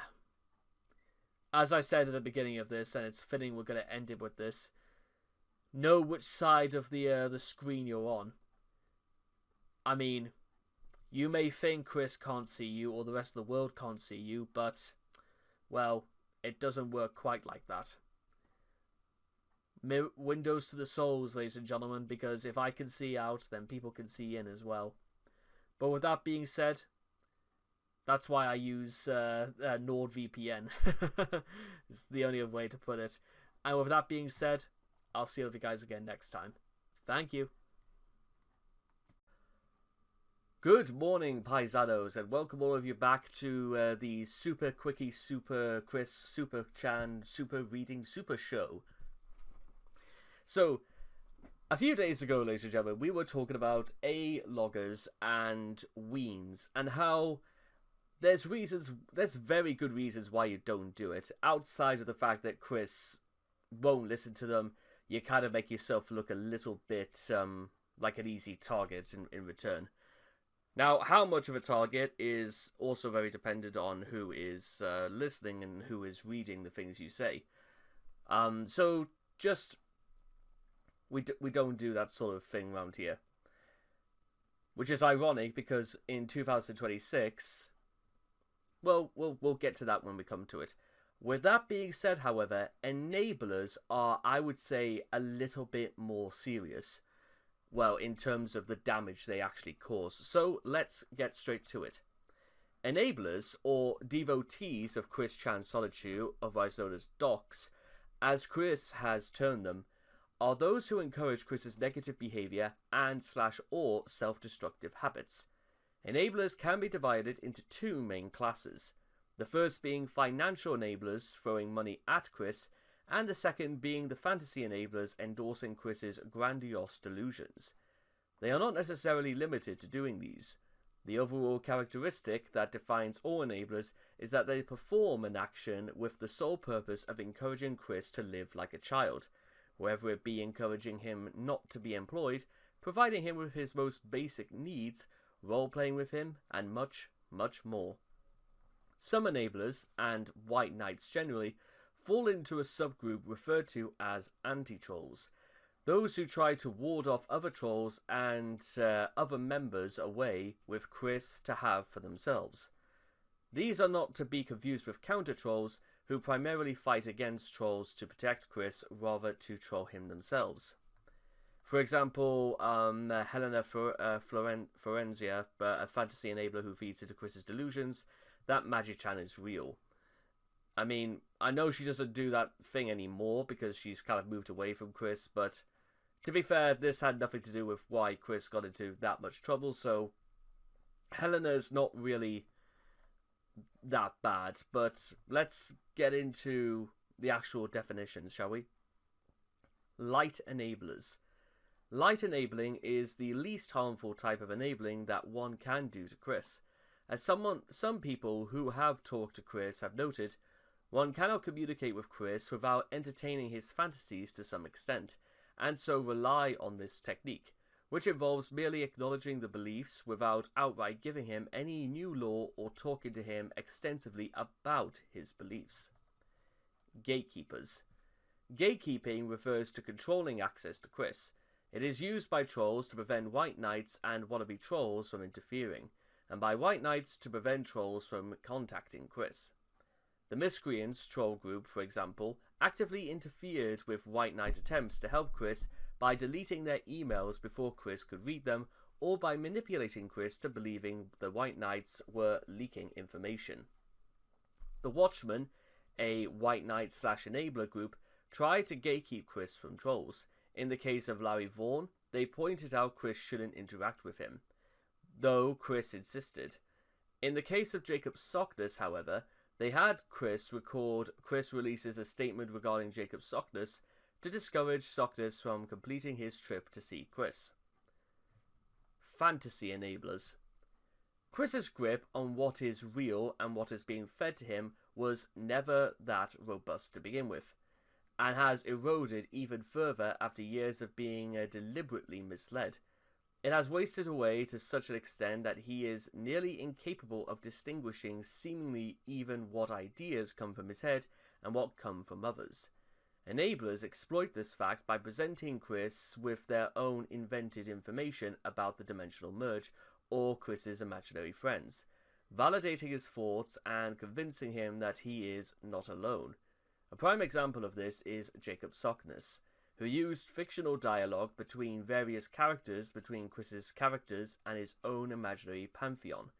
Chris fully believed that this dialogue was legitimate and expressed he had heard it himself. Collectively, these enabler fabrications are known as the cult of the idea guys. for they had their root in the idea guys' example and have become the basis of Chris's religious beliefs. This pseudo-cult's name is meant to poke fun at how Chris has incorporated all of his beliefs and turned it into a religion, where followers worship him as their god. And since the Idea Guy saga showed to everyone by mid-2018 that Chris really was this gullible, the go-to method for those trying to influence Chris has been to act as enablers of his delusions, replacing the previous method of posing as sweethearts. Financial enablers. Besides sanctioning his belief in his own divinity, there is one other way that enablers have found in winning Chris over, through his wallet. Though his situation is not nearly as dire as during the financial crisis some years ago, Chris remains as irresponsible with money and adamant not to work, as always. As a result, it is always precarious at best providing him with the money he regularly requests, whether through lavishing him with expensive gifts, buying his overpriced shoddy merchandise, or donating monthly for comics he does not want to make. Is a technique used by enablers who can afford it, as Sarah and Steve, and even some who cannot, as Ali Hirschberg, to prevent themselves to Chris as being kindly and selfless. Often in combination with worshipping and joining in his role-playing. Over the years, Chris has gotten thousands from his audience in the form of donations and considerations. He has received thousands more in sales through storefronts such as eBay and Etsy. As the notice on our homepage suggests, the Quickie strongly advises against giving Chris money. And from what we can see through this table right here, laptop computer, Owena, North Carolina, received, and Chris seemed to be okay with it. But then we get into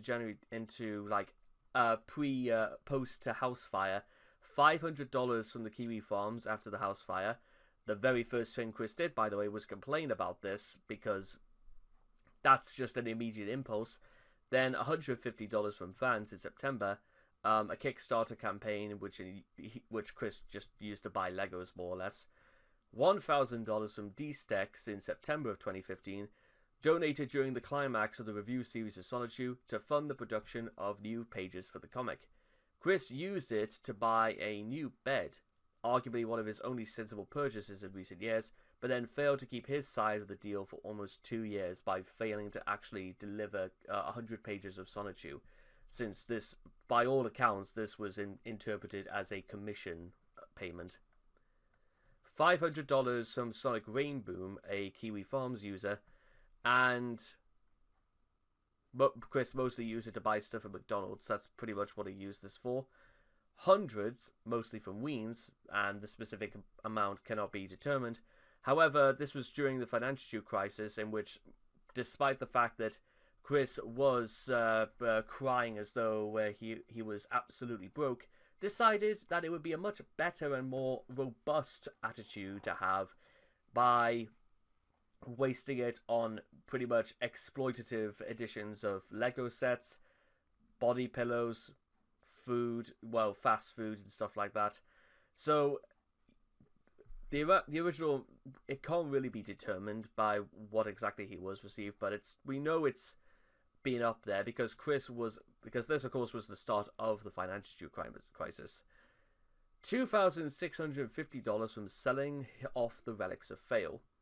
Now this actually is still going on to this day, but includes, but not limited to, the Megatron pistol for $50, the Sonic Totem for $1,500, the Pokewalker of Fail for $100, and She Came for Quick.jpg, $1,000 as part of a set. This is despite the fact that Chris cut up the actual image into little square pieces, but still a little bit of a sticky tape, and it does all the difference. Meanwhile, $4,816.43 on Patreon from December 2016 to August of 2021, and there was a tally for a very, very long time about how many days had gone by since Chris had actually last met his paid obligations, and taking what we possibly know as a whole, though we might have to discuss this at some other point, I would say maybe $1,000 is what probably Chris did, like in terms of actual delivering of his products. It's possible it's maybe even as low as $500. Meanwhile, $1,000 from selling binders of his old Pokemon and UFS cards from January to 2018 to 2019. Now, apparently 4 binders of cards were sold, and at least one was purchased by a seller hoping to resell the individual cards. Probably had the right idea, to be fair.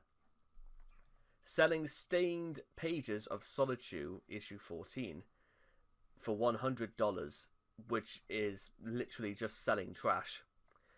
$1,300 from Jack Jankowski in April 2018. Now, what happened was that Jack, aka the captain, gave Chris $1,200.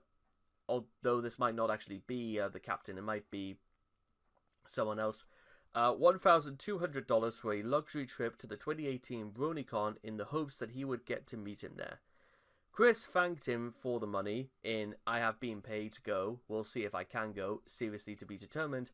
Jack also paid $100 for a video, which Chris decided to bookend with unrelated begging announcements. Why Jack didn't just straight up ask for his money back is a very, very good question. Although, why is this something that Weens never thought to do? Why not? Why Chris? Chris could have done saved a lot of trouble and opened a Cameo account. In that respect. Meanwhile, $1,000 from Miss Cherry in July 2018. Tried the pay-to-play method to being Chris's next sweetheart that eventually failed. $1,000 to blow away on what was basically some sort of elaborate trolling scheme doesn't seem that great, in all honesty. Also, $391 from Ali Hirschberg in the summer of 2018. It's about 3 hours' wages for me. I don't mind spending that on some Christery. During the summer of 2018, an anonymous VRS Davison said in YouTube's comments section that she decided to spend $200 to buy an old blanket from Bob on eBay because she somehow considered it to be a piece of Christery. It evidently was not enough to pay a ridiculous sum of money for one blanket, as when Bob put up more blankets up for sale, VRS Davison purchased another one for $100 plus $25 in shipping. In October 2019, Ali Hirschberg would reveal that she purchased them through a US proxy. In November 2019, she paid for a $41 set of Twilight Sparkle's Secret Shipfic folder cards and gave $50 for a Magi-chan medallion. Also, $500 from Jill Duncan in February of 2019. And a Jill Duncan pledged $500 per month to Chris's Patreon, asking to speak to Chris, then cancelled the pledge 10 days later. But because Chris's Patreon account is set up to upfront payment, Chris still got the initial $500 and used it to purchase a replacement Xbox. There is no indication Chris ever spoke to Jill, as she requested. $400 to Sarah and Steve, spring 2019. They bought Chris a Nintendo Switch worth $300 and gave him $100 on Patreon. Also claimed to have funded a room for him at BronyCon 2019, $600, but pulled this due to Chris not paying attention to them. Minus $2,000 from Joseph Draft, April 2019. According to the creator of Chris Chan, A Comprehensive History, Gino Samuel, who was approached by Draft before the now infamous trailer was relisted, in order to get footage for a documentary, he had paid Chris and Bob an undisclosed amount, assuming that the Kickstarter was meant to cover the costs already made. The budgeted $2,000 as payment for the collaborators is the maximum amount Chris and Bob could have been given, from the information available. Sorry about the slight interruption, by the way. My throat was beginning to close up. Anyway, $200 from David906 of May 2019. Now, commissioned Chris via Twitter for a Solitude medallion, shelling out $200 in order to get Chris's attention. Medallions were 30 quid each when Chris sold them on eBay, became a Twitter white knight for Chris until Chris mass blocked several perceived trolls, including David. And we see evidence of David pleading for the chance to buy a medallion, and when he got the medallion, David gave a glowing review, and then, well, Chris blocked David anyway. Now, it's not necessarily known as to why Chris did this, because he was more than willing to pay a troll anyway for something that just he wanted from Chris, but yeah, that's kind of weird. That, like, to be fair now to this David fella, all he wanted was pretty much a medallion. I don't really feel like it feels very conflicting. Meanwhile, $600 from BronyCon donor, July 2019. After Chris repeatedly begged on Twitter for $600 to fund a hotel room after his previous plan fell through, crashing with Sarah and Steve who had ghosted him earlier because Chris kept ignoring their messages, a fan donated to Chris. $190 from Luke in October of 2020. A fan from Pennsylvania named Luke paid Chris $190 to autograph a variety of items which he intended to resell for profit. Chris delivered the signed goods to Luke's house personally. And finally, unknown, mostly from Weens, August 2021 to March 2023. Various fans have been making donations to Chris while in jail. Chris claims that he used this money to pay back the remainder of the $750 he stole from Barbara when he was forced out of his house in July, as well as to buy numerous items from the jail's commissionary shop. These included clothing, toiletries, writing materials, radio batteries, 2 Turkish prayer mat rugs, and numerous soft drinks and food items. Chris estimated his jail expenses to be about $50 per week. In the jail call from November 1st, Chris makes reference to one practically generous donation he had recently received.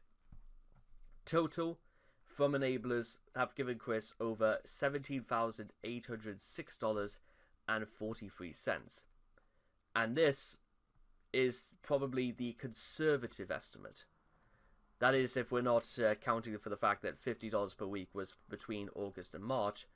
However, if it is included, that's still that is extraordinary. That's almost the equivalent of about 10 months' wages for somebody in the UK, or just on minimum wage. And seemingly Chris probably had to do very, very little work for it. And bear in mind, but with that being said, this was over a number of years, at least as far back as 2014 to 2023. So 9 years Chris received that off the back of doing very, very little work, it would seem. Honestly, if Chris had hit his targets, he could have been closer to maybe about 50,000. But then I don't think... We're not encouraging that, by the way. It's just, if Chris had actually given it some thought, is all I'm saying. Now, what are the necessary motives for enabling Chris? There are several motives people make for enabling Chris. These include the following, but are also not limited to profit off of the community surrounding Chris. Many of these enablers are opportunistic hacks who aim to use Chris's platform to launch their career. These people do not have the talent required to make anything worthwhile and bait Chris into talking about them to help launch their career. A recent enabler, Ben Saint, badly attempted to develop a saga of his own within Christery by copying what Alec Benson Leary had done, which was to promote his own media and make money off of the fools who would buy that stuff. To do this, he fed into Chris's delusions and added some of his own characters into the Solitude comics. Joining the creative community surrounding Chris. Pro tip: nobody is stopping you from making fan media. If you want to, then by all means do so, but just try to make sure Chris himself doesn't see it. Mind you, I have said this before. What happens if you just create media of your own and Chris suddenly takes a liking to it? Well, what do you do then? Observers of Chris often include people who enjoy drawing, animation, fanfic writing, cosplay, and the like as a hobby. While many will post their artwork at places strictly for discussing Chris, such as the Kiwi Farms or Reddit, to keep their distance from Chris, enablers approach Chris directly with their fan art on Twitter or Discord, with the intent of seeking his opinion. Despite knowing full well he has issues distinguishing reality from fantasy, and will interpret their artwork as it is happening literally, over time, these enablers built up a community for sharing their artwork, with the side effect of affirming Chris's fantasies. Attention whores. Some of these enablers, not all of them, desperately seek attention, and approval from Chris is something they crave for the most. They want attention, and they obviously don't get enough at home. So the quickie is the next best alternative to get it. People such as MKR9V, Helena Florenza, Jacob Sockness, Sarah and Steve, and Richard Righteous come under this category. They often ardently defend Chris's beliefs about being an all-powerful goddess and getting into lengthy arguments with others over their actions. To make Chris produce content artificially. For most people, it would be utterly despicable to manipulate someone as mentally ill as Chris, let alone so that he can become a means for their enjoyment. For the enablers with more spiteful intents in mind, they would argue that the reason that they are further deluding Chris is because it would encourage him to produce more content.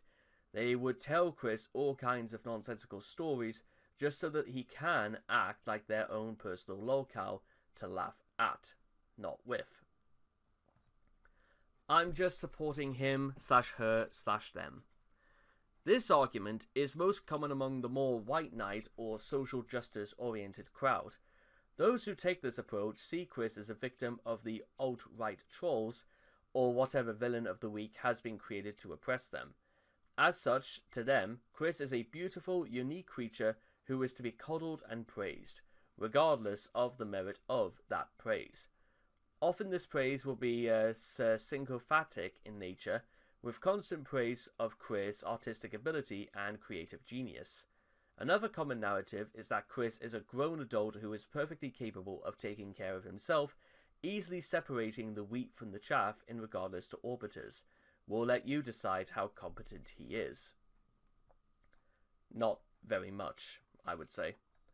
To protect him from other enablers. Some enablers have already realized that it is impossible to communicate to Chris unless they can entertain his beliefs. So they attempt to assist Chris by, at first, playing into his own fantasies and then subsequently attempting to dismantle those fantasies from the inside, or encourage less harmful ones.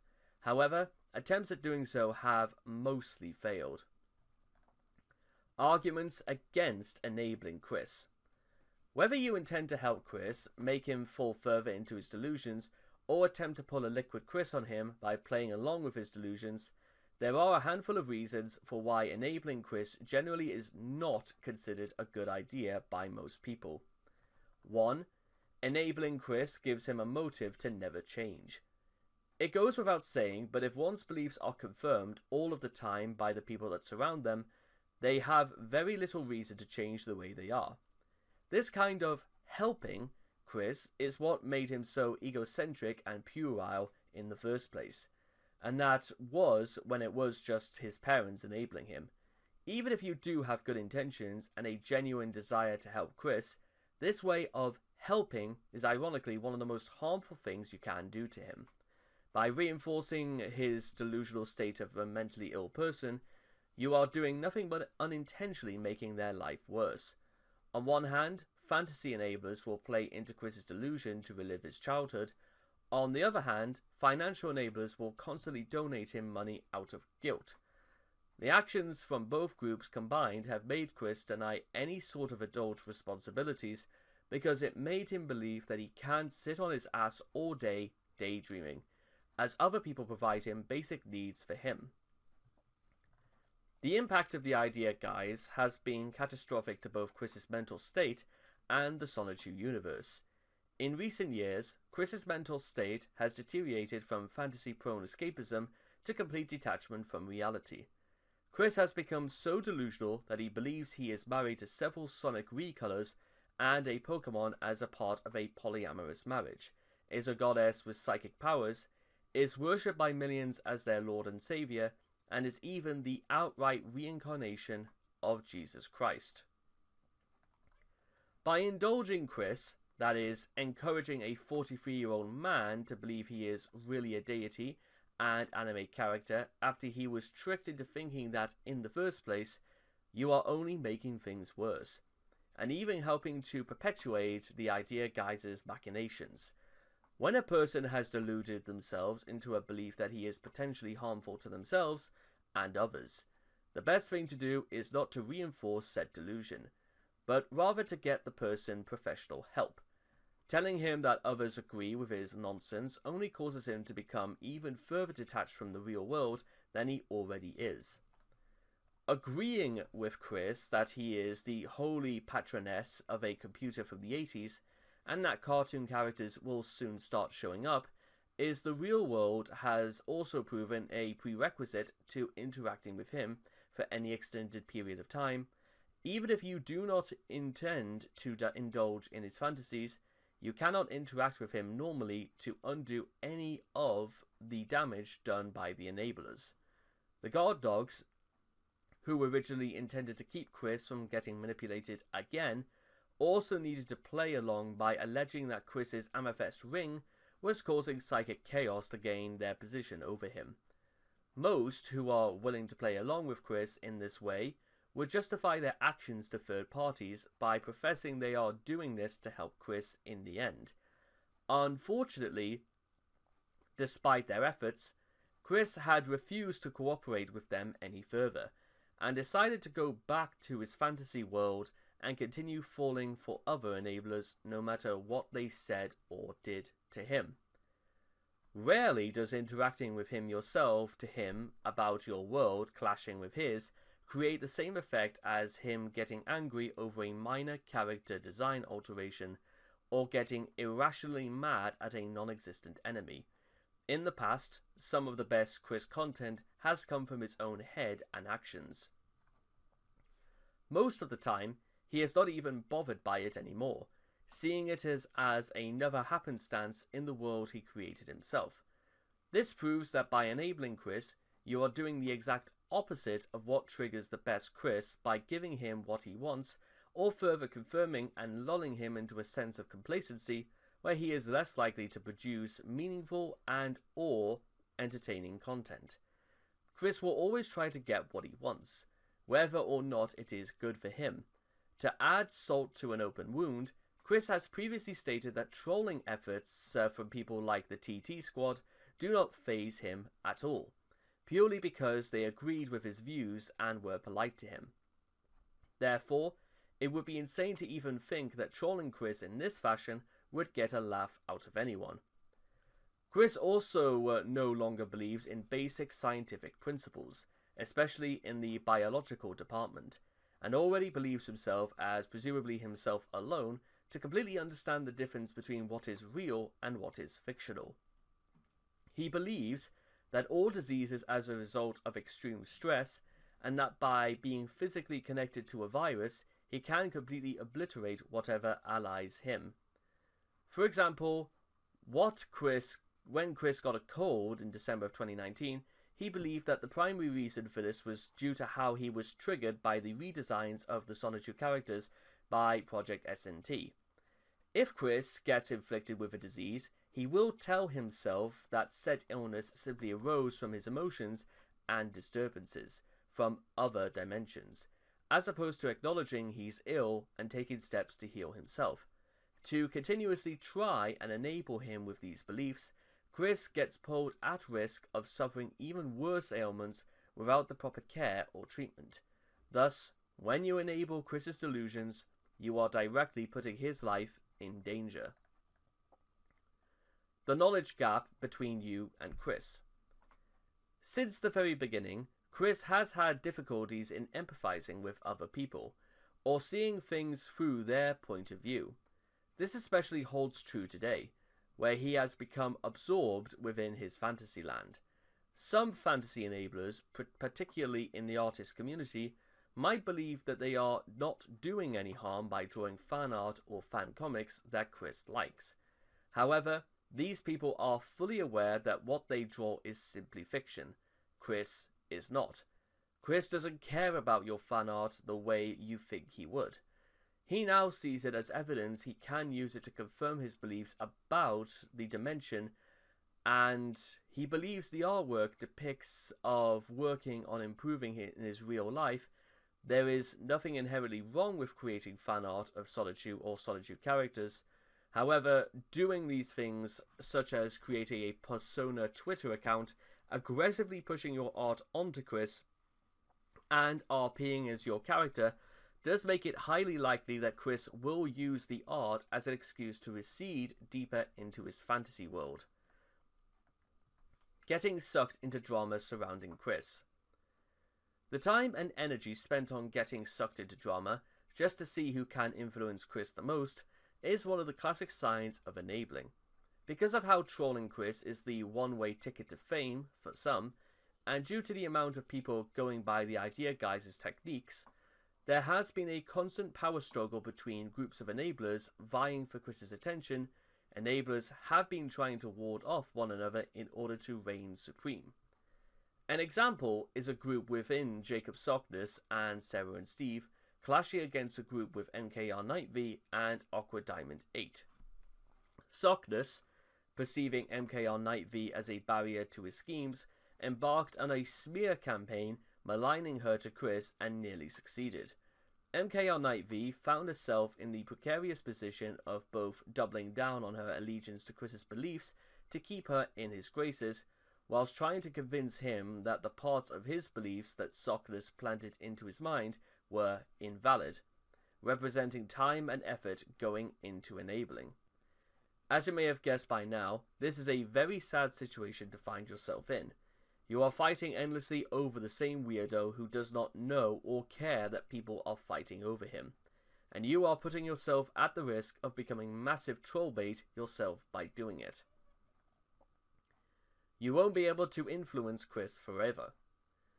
Chris's fantasy beliefs getting validated just leaves an opening for others to eventually use down the line to manipulate him. An example is how a wave of copycats sprang up in the wake of the ousting of the idea guys, with several successful adapting their techniques and tactics to circumvent the events and the effects of the guard dogs to protect Chris. A related example is MKR Night V, who took a page from the idea guy's playbook, pretending to be a CPU goddess to align herself with Chris's beliefs. MKR Night V claimed the charade was for helping Chris. However, by feeding into his delusions, she made it easier for others like Jacob Sockness to tap into Chris's beliefs to manipulate him in another direction. You will always be assumed to be acting in bad faith regardless of your motives. Due to how many White Knights and Weens have been using the same technique of playing along with Chris's fantasies, it has become much more difficult for Chris to determine if someone's been messing with him, or if they're genuinely trying to help him. Due to his continued facade of kindness towards people, he will of course always go for believing them first until they betray him. Therefore, enablers are always placed on the same level of people like A-logs and Weens by Christorians, and are readily assumed to be acting in bad faith, no matter what they intend to do with Chris. The confidence built by playing make-believe with Chris has been abused several times, and made people complete laughingstocks on the internet as a result.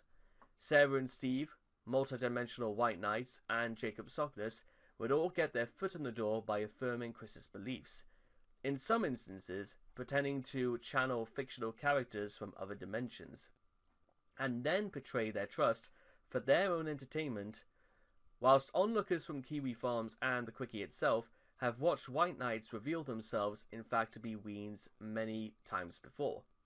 The Quick community at large treats Weens without mercy. Even if you are not like the many traitors in recent history, It is impossible to get through to Chris any longer without deceiving him, and such guile is not looked upon favourably. Others have poisoned the well before you. You will be assumed to be acting in bad faith if you try to influence Chris for any reason and treat it accordingly. If you fail hard enough, you will be laughed at by the internet. At one point or another, you will be caught in the act, and you are going to have to spill the beans on your elaborate trolling scheme, because you can even do so. Someone is likely going to stumble across some really embarrassing information about you when they are trying to track down your motives. Remember, if you enable Chris, you will be assumed to be acting in bad faith, so the last thing you would want to do is show off, especially when others tell you to stop. Most enablers do not appear to be aware of the dire consequences of sharing their brilliant plans on various sites that either target Chris or ones he regularly uses, and they thus become the site's laughingstock of the month, just by skipping this caveat in their plans. An infamous example of this is the failed trolling plan of Sarah and Steve. Sarah first got the attention of Chris by asking for a Rose Tune medallion. When Chris had undoubtedly agreed to after they bribed him with a Nintendo Switch, Sarah then told Chris that she and Steve would move over to Virginia to be his only friends to help him out by giving him endless gifts and playing pretend with him as a means of further deluding Chris. This has brought them negative attention from trolls, even more so when they made a rise up when they tried to get themselves noticed by other prominent enablers to be declared King of the Weens. A more infamous example would be Jacob Sockness, an amateur sorcerer from San Francisco who pretended to be sexually attracted to Chris. When he was discovered by the Kiwi Farms in 2018, he became one of the site's most popular topics of discussion due to his many absurd obsessions and mannerisms. He too had a lot in common with Chris, being autistic, receiving a monthly tugboat, and believing to possess magical powers. Miss Cherry had also proven himself to be a target of ridicule after he had posted an inactive thread about him on the Kiwi Farms, just so that he can leak his trolling plan and show off. The farms naturally did not approve of this, and were not reluctant to dox him. This was made worse when he decided to double down and continuously talk about how internet famous all of this would make him. So the next time you attempt to troll Chris through enabling, always remember that you are at a greater risk of being a target of ridicule yourself. If you are successful enough, it can come off as just plain depraved. One of the 5 groups represented in the Unholy Quintet, enablers can arguably be considered some of the worst in many cases. Just like with A-logging and carpetbagging, the biggest reason of all of why you should not enable Chris with his malicious intents is for the legal liability. For some enablers, enabling Chris is more than just a game to mess with his comics. It can get to the point where they realize they can use his gullibility as a tool to do such malicious things to himself. Some can even tell him to go as far as telling him to commit abuse to both himself and to other people, as well as extort money from him. If this is to show you anything about enabling Chris with the intent of trolling him, it is that if you go that far enough with this practice, you will become the villain rather than the funniest guy in the chat room. Money given to Chris will not help sustain him for very long. After reading the above, you might realize that role-playing with Chris will not place you on the trolling honor roll anytime soon. Yet you might still wish to help him, and consider some kind of monetary contribution instead. This is also a bad idea. Up until August of 2021, Chris was adequately housed and fed, even if both leave much to be desired, and his monthly tugboat from the United States government provided him and his mother with necessary financial support that he, in fact, used to make more doing absolutely nothing than the average household worldwide gets for an entire family's labour. He certainly was not destitute. Chris's relationship with money is unhealthy.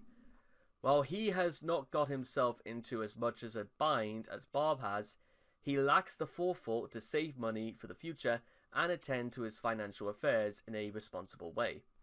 He often spends his money on frivolities and then turns to his fan base to pay for necessary expenses that he could have covered himself, and he not squandered his money in any other way. While concerns for what he will become of Chris, or what will become of Chris after his mother passes away, are completely legitimate. Chris evidently shows no concern for planning for his future. When Bob is no longer with him, and more money that you give him is just to help him secure his future, will be frittered away on My Little Pony merchandise or video. Giving him more money now just teaches him that he is free to live beyond his means without a shred of responsibility, because people like you will be happy to foot the bill. Your money will be wasted in Chris's hands and is best kept out of them. And finally, it's just not worth it. Seriously, don't even bother playing pretend with Chris at this point. At the end of the day, he's a seriously mentally ill individual in his 40s, and is in dire need of assistance from professionals. No matter what zany scheme you come up with an attempt to bring him back into the good old days, the fact of the matter is that attempting to feed Chris's delusions is a bad idea. Those days have long since passed as Chris progressively deteriorates. Playing into his psychosis to help him invent new ways to humiliate himself and become increasingly deluded about his place in the universe solely for your entertainment is not something that should be encouraged at this stage in his life. Likewise, it's repeatedly been established that the vast majority of attempts by trolls to try and to trick him, improve him in the long run, end up being futile at best and damaging at worst. At this point, it appears that Chris is the only person that can seriously work at fixing his life, and tragically enough, he seems to be more comfortable living in his own little world than rethinking his life to ensure a stable and better future. Now, you may be saying to yourself, after all of this, it does seem as though actually trying to say Chris that he's right, as opposed to telling him the truth, is probably more dangerous than we've at first made out. I will, however, add just one more thing to proceedings before we go.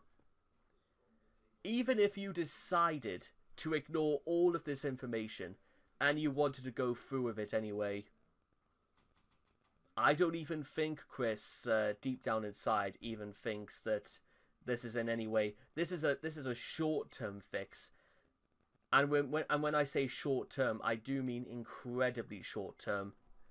It's not long-term, and I think even deep down inside, whether or not Chris wants to admit it or not, Chris in some way must realize that actually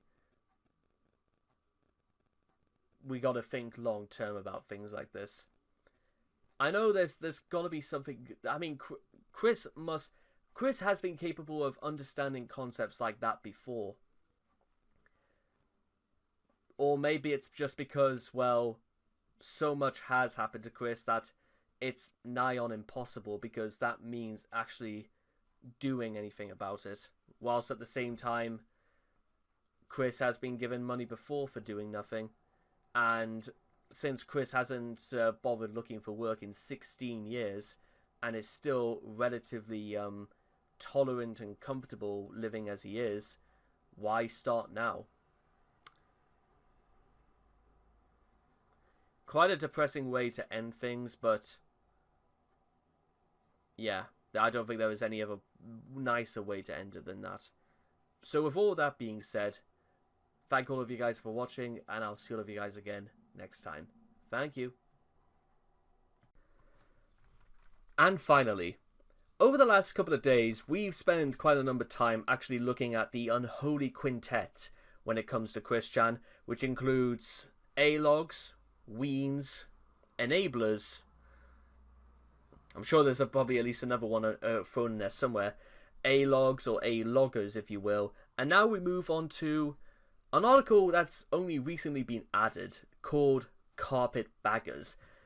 Now, I should also say, when I say recently added, is that one of the great reasons as to why I like to review this entire quickie every year is because there is always new things that are always added and new things that are only recently developed. It's like an ongoing investigation at times, but it's in the form of what it's a fascinating, if be it slightly paradoxical experience, to say the least.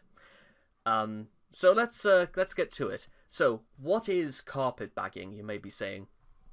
Well, carpetbaggers are people who exploit Chris's own infamy for personal gain, typically for money. Trolls of years past sometimes acted this out in order to rile up Chris, such as Liquid Chris, Jimmy Hill, and Jeff Uzo, though this was all part of their act, and no attempts at making a business out of it actually occurred. Several Chris orbiters in the late 2010s and 2020s have actually done so for business purposes. In a few cases, carpetbaggers have sought out Chris to collaborate with him. And there's quite a bit we have to get through here, but let's just get to it. Types of carpetbaggers. Financial exploiters, which are people who profit off of Chris's monetary ability. Clout chasers. These are people who exploit Chris's infamy for personal gain, usually by creating, propagating, or being actively involved in the drama, in order to receive attention to promote their platform. In many cases, this involves creating rumours or actively involving themselves in Chris's life when being associated with him causes an outrage. Examples. Financial exploiters. Dylan Thomas. Dylan Thomas is a YouTuber who formerly covered Chris. On the 2nd of February 2020, he began selling a Sonichu and Rosechu Valentine's Day shirt on Teespring, featuring art from his girlfriend Taylor had drawn of Sonichu and Rosechu. When Dylan promoted the shirt on Twitter, Chris replied expressing interest in one of them. In the wake of the affair with his mother, Chris was arrested at Regency Inn, Richmond, Virginia, while wearing the shirt.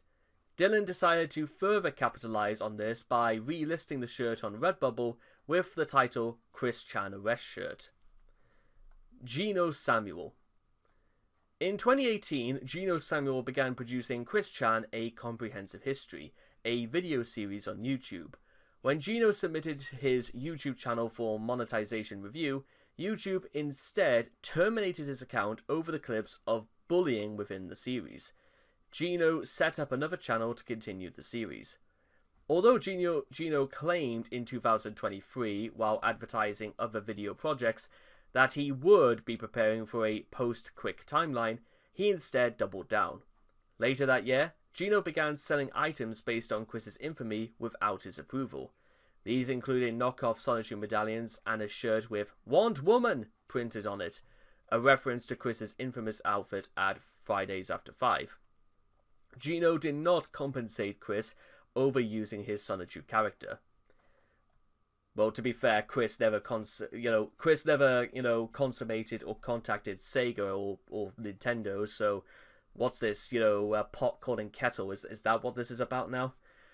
In response to seeing the items, Chris posted a tweet criticizing the medallions, and he also posted a YouTube comment requesting Gino cease selling the shirt.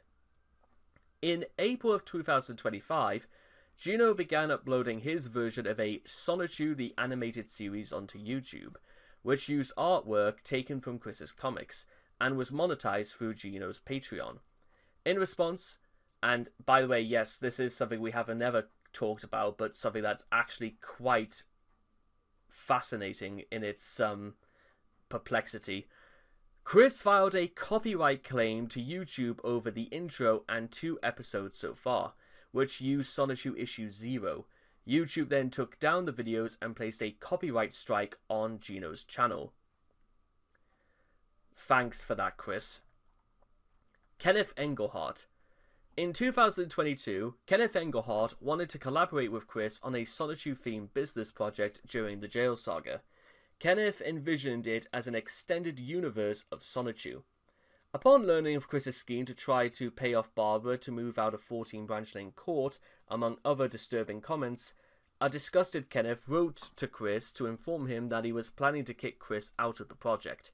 Kenneth told Chris that the project would be run by himself, Helena Forenza, and Eels and the Eggman, by their agreement, and that Sonichu and Rosechu would be broken down and recreated from scratch.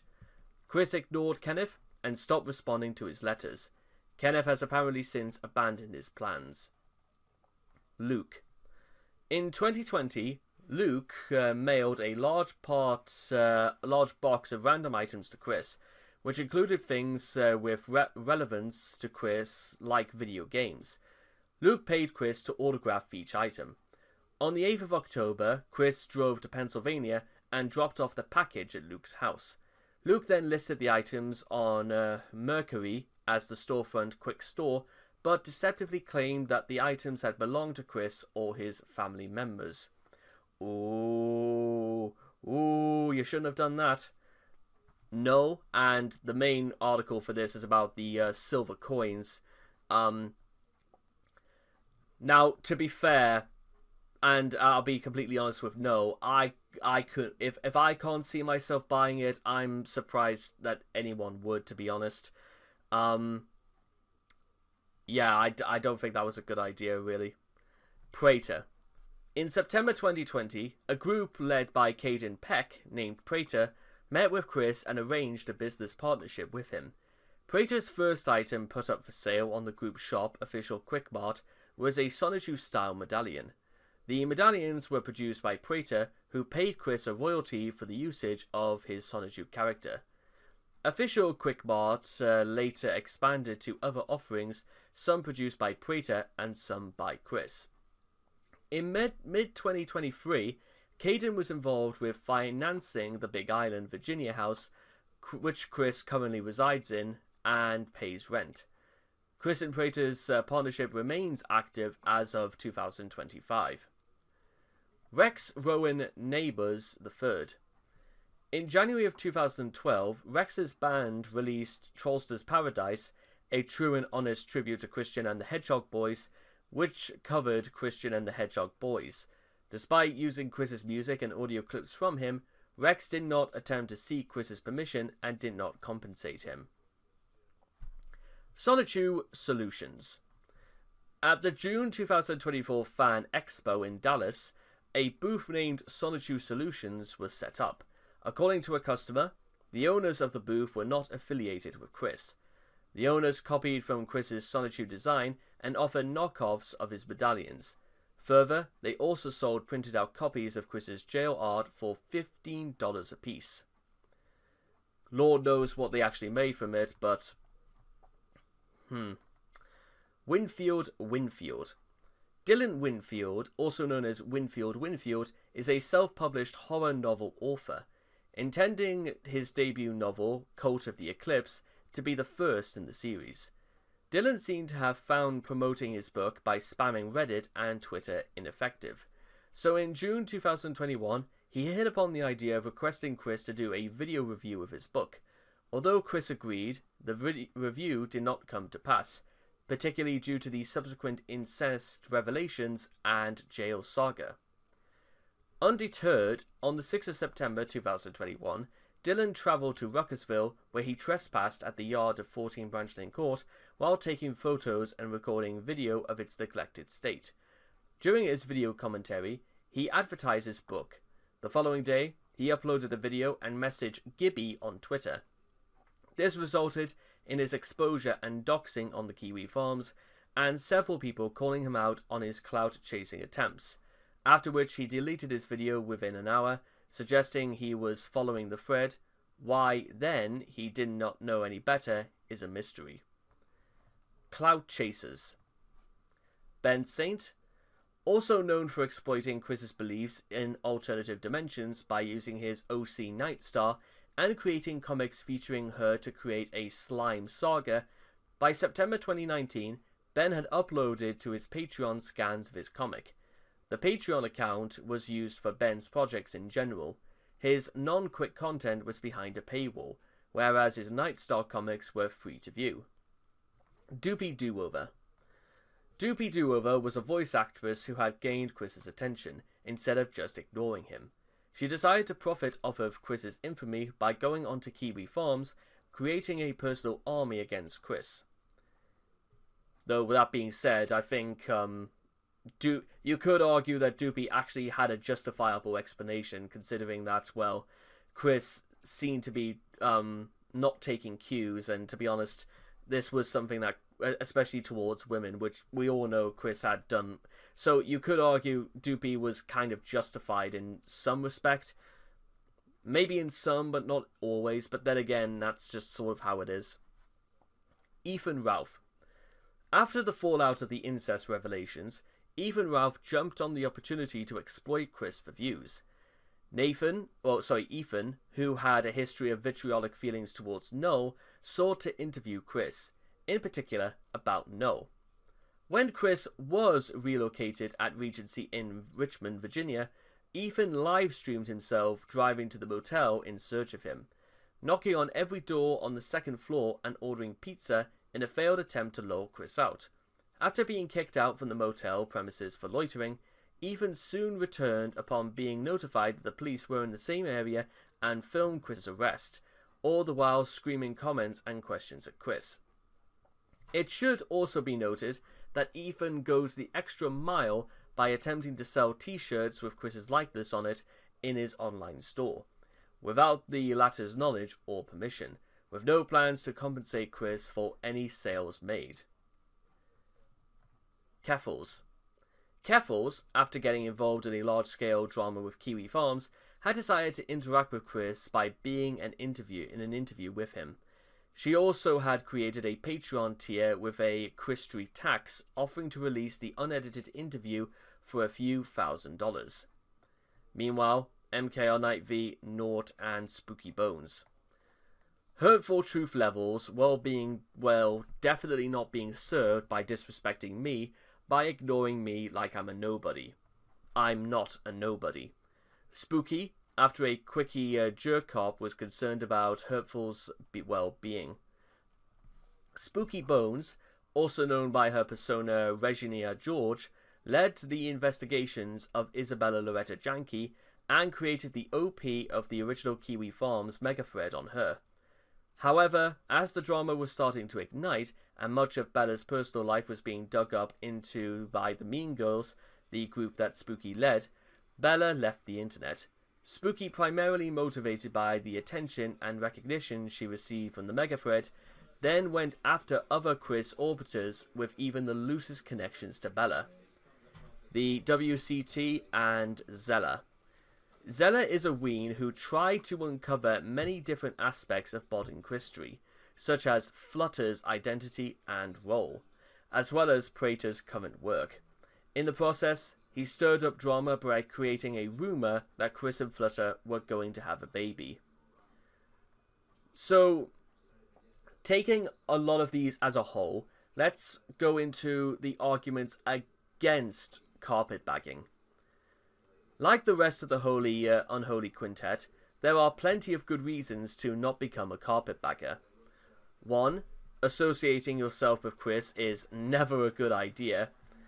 Chris has an infamous reputation, cultivated through years of bad behaviour both online and offline. Most notably, he committed a sex crime by engaging in incest with his mother.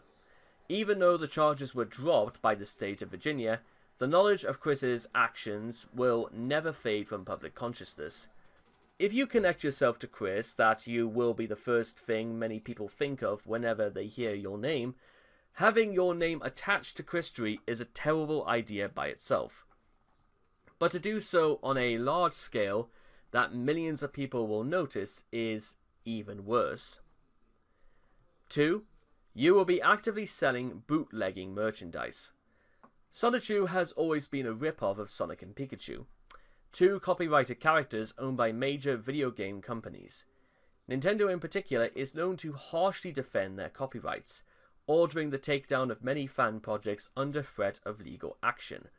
Chris has managed to sail under the radar for many years, not because they are unaware of him, but likely because they have concluded he is just a strange, overzealous fan. Unlike with fan-created games, there is no chance of Solitude being mistaken for a genuine Sega or Nintendo product. For now, they see Chris's creations as posing no serious threat to their brands and thus simply not worth the hassle of dealing with through legal channels. However, that could always change, especially if enough people start producing their own Solitude junk. So why take the risk of getting stuck with a bunch of crappy merchandise you're no longer allowed to sell? Besides, anything that wasn't made by Chris himself is not true and honest Solitude merchandise. The only reason most Chris followers would even want something like a medallion is because it came from Chris himself. Chris himself has already filed a copyright removal request against Geno Samuel's YouTube channel over his Sonichu the Animated Series, which used Chris's artwork, resulting in the videos being taken down and Geno's channel receiving a copyright strike. However, I do see it quite bizarre that Chris would do it when it comes to the animated series and not down to any of the other instances where Geno has talked about the comics. Technically, you will be leeching money from Chris. As sad as it is, Chris's Etsy store is probably the closest he can ever get to earning income on his own. By making and selling unofficial Sonichu merchandise, you're depriving Chris of some of that money, and thus making it harder for him to do what people have always told him he should do: earn a living for himself and stop leeching off government programs. The negative attention you receive makes it not worth it. Historically, Chris has always attracted the worst kinds of people, and that negative attention extends to anyone who becomes even tangentially involved with him.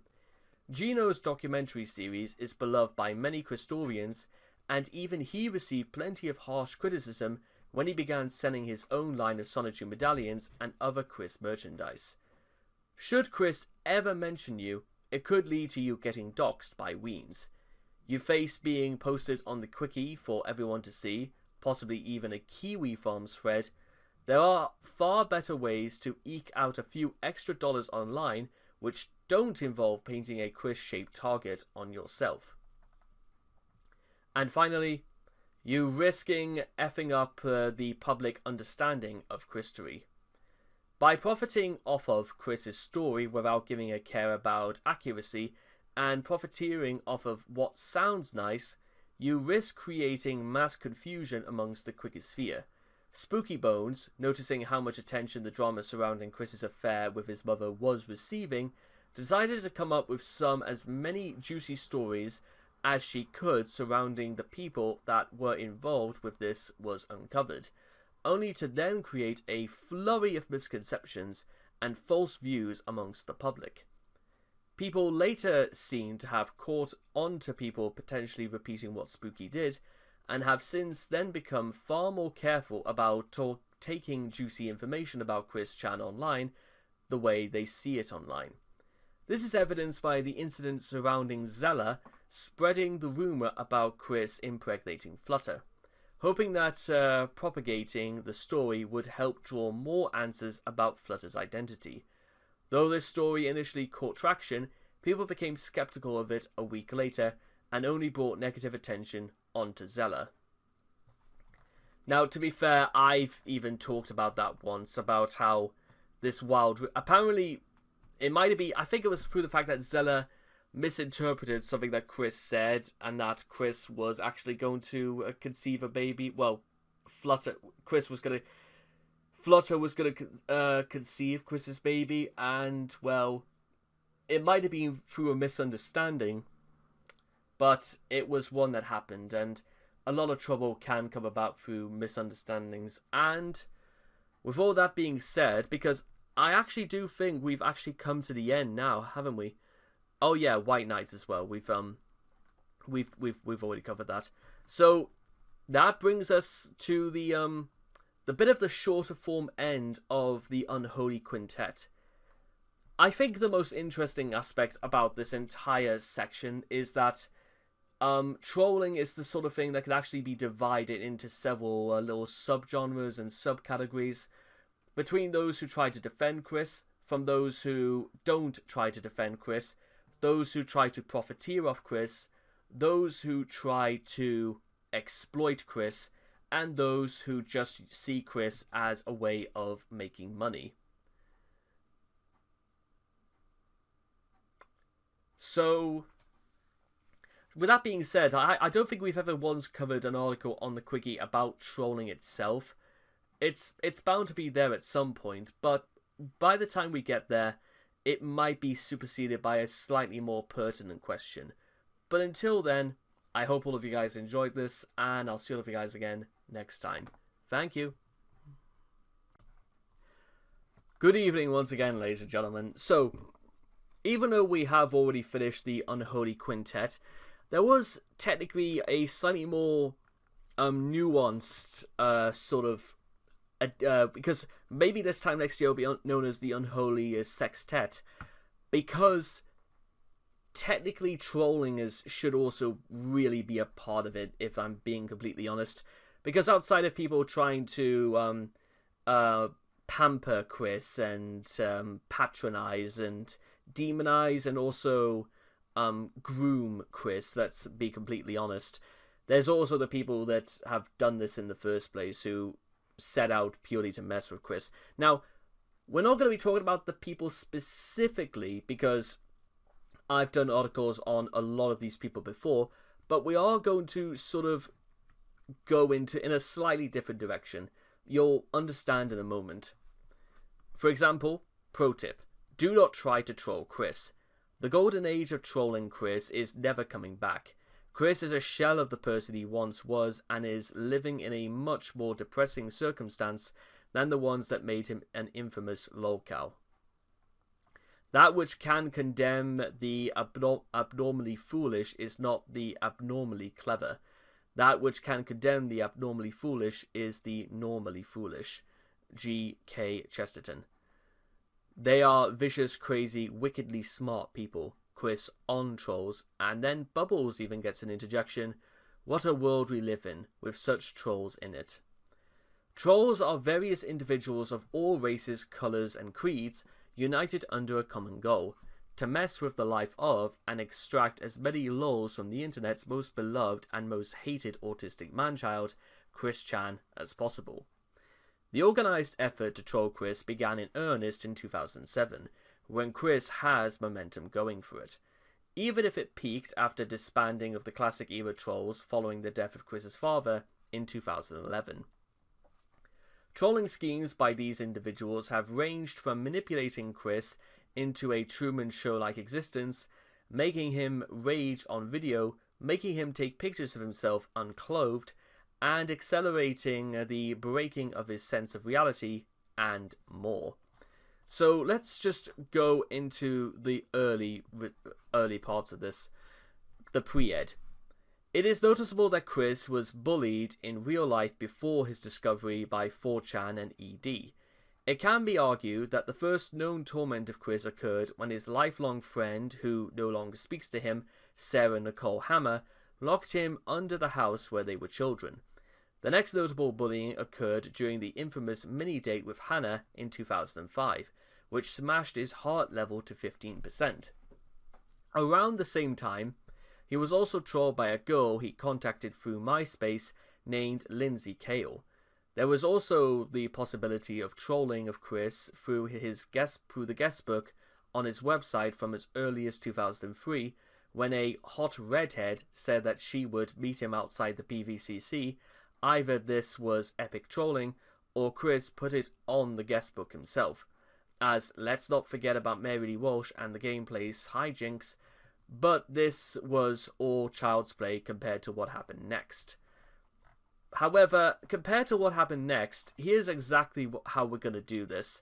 So, that was before the trolling, and you see all the people we've talked about here. Well, what we're actually going to do is, well, sort of goes straight towards like section 5, and you'll understand why very, very shortly. Sonichu and Rosechu. While there's no definitive proof of these two being trolls, there have been known to dispense advice for Chris from time to time, especially on the subject of relationships. Considering the results derived from said advice, one cannot help but wonder about their true motivations. See, even Sonichu and Rosechu are not confined to being dickish people, or beings in themselves, devil trolls. Aside from several notable figures above, the devil trolls are mysterious evil creatures that appear in Chris's Sonichu comic series. These creatures are first mentioned in Sonichu issue 9 and make their first full appearance in Sonichu issue 10. Like many beings within Chris's comics, the devil trolls are inspired by his encounters in real life. Devil trolls represent the various trolls that have given him such stress over his lifetime. This is shown when Chris encounters a set of them attacking a room containing his stuff from one of his earlier websites.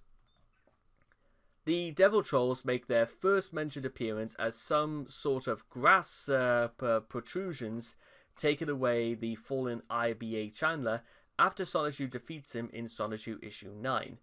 They make their full appearance in Sonichu issue 10 as Chris Chan, Sonichu, encounters them inside a room containing his pictures from his various websites. Seeing as Chris cannot create anything without ripping off original designs, devil trolls resemble these old troll toys.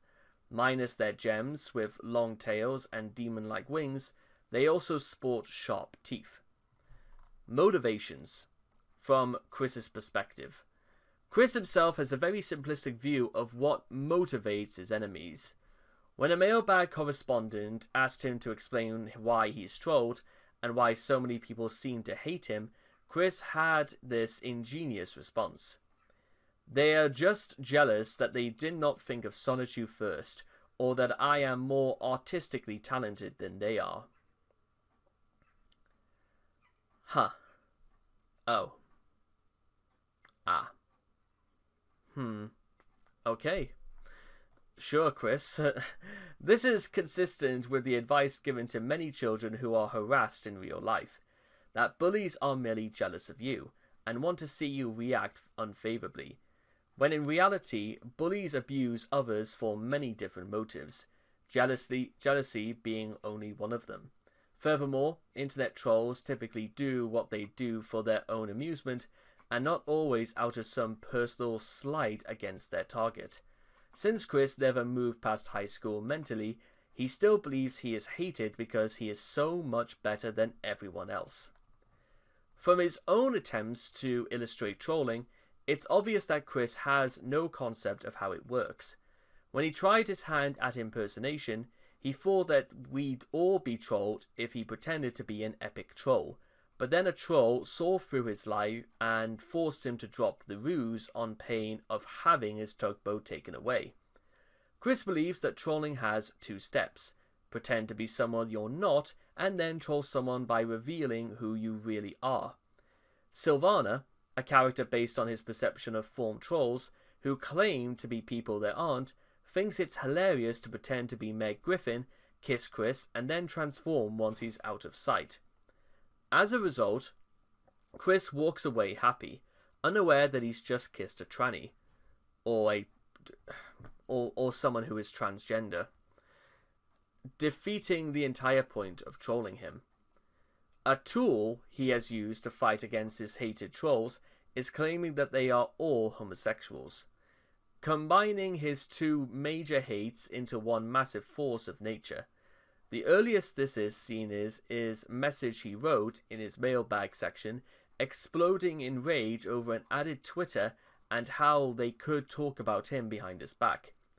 Even more, in his Wikipedia article on the Wallflower, Chris has also decided that the trolls are also black.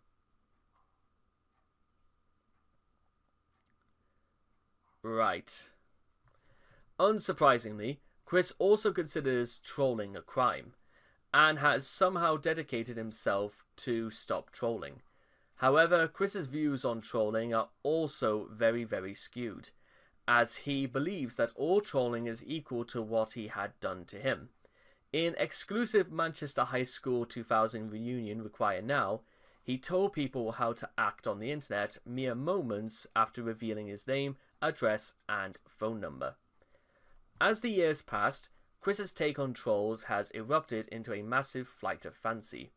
Because he has been refused admittance to the game place, Chris has proclaimed that the entire store is a massive front for internet trolling, with Michael Snyder as the ringleader of it all. He also sees the Quickie Forums, Kiwi Farms, and Reddit as a major gathering place for trolls. His parents' perspective. The Matthew Noble call in August 2010 revealed some interesting insights into Bob and Barbara Chandler's interpretation of what has happened to their son over the years. Chris's parents are apparently convinced that the entire Chris Chan trolldom grew out of a conspiracy by Michael Snyder to alleged homosexuals who frequently frequented the game place, possibly Lucas and Mims, and Megan Schroeder, who worked to get Chris banned from the store and are involved with a general effort to harass and torment Chris. When speaking with Ivy, Bob described Megan with words like cruel and German. Bob was convinced that it was all because they are persecuting Chris for being autistic, while in reality he was scaring away customers with his behavior and sexually harassing of Megan. It's useful to try to consider things from his parents' point of view. To begin with, there is a worldwide conspiracy, more or less to pester the Chandlers, violate their privacy, drive the son to do ridiculous things, and otherwise screw with them in a myriad of ways. Bob and Barbara are bombarded by prank phone calls all day, nude photos, God knows what else arrive in their mail, signs mysteriously appearing on their lawn, Chris having angry screaming matches with people they've never met on the telephone. Chris once drove off to Ohio to meet a woman who didn't exist, and so on. Being Chris's parents must be a fairly surreal experience at this point, and given that they belong to a much older generation, they can hardly be expected to develop the grasp of internet social phenomena that they need to promptly understand their situation. The gameplays, however, surrounded a smaller piece of the bigger picture, it may be, but it is also the most significant that is definitely real. Physical elements of Chris's misadventures in trolldom that they've been exposed to. As ridiculous as their theory may seem, it's probably the best way that they can do as far as making sense of what has happened and continues to happen to them, and by and large to their son. Chris the Troll. While the idea of everyone's favourite man-child becoming one thing he hates seems kind of far-fetched, if not laughably ironic, it actually isn't too far off as one might think. Because of his horrendous misconceptions of what he thinks his trolls do, Chris believes that, if given a new target, Chris trolls would gladly stop attacking him and so go after their new target. In the past, Chris has tried to deflect his trolls towards people like Joshua Martinez, Michael Snyder, and even Mims. However, Chris has been so entrenched with his trolls and viewers that the idea of going after someone else doesn't seem feasible anymore. As well, Chris has even attempted to troll his own trolls. One of these attempts was the Rolling and Trolling video, claiming that he had pulled the most epic prank on the internet, only to turn around the very next day and reveal that it was a lie. Sonichu issue 10, as mentioned above, had his comic book self thinking he had kissed Meg Griffin, not knowing that it was actually Sylvana. As well, on the 28th of April 2012, he attempted to convince his trolls that he had decided to return to the mall and resume his love quest, armed with his attraction sign. Again, he revealed the next day that it was a lie and that he had gotten banned from the mall just before he decided to pull it. Interestingly, Chris's perception of being a troll is less about trolling to get a rise out of someone and more of attempting to pull a prank. His return to the love quest is probably the biggest indicator of that. Chris let his trolls know through his Facebook, then waited a day before shouting "surprise" as well. He also believed that if someone read his message, he's going to assume that everyone has, and that they are going to descend on them all like a bad flash mob just to find Chris. Too bad everyone, unlike Chris, has lives of their own.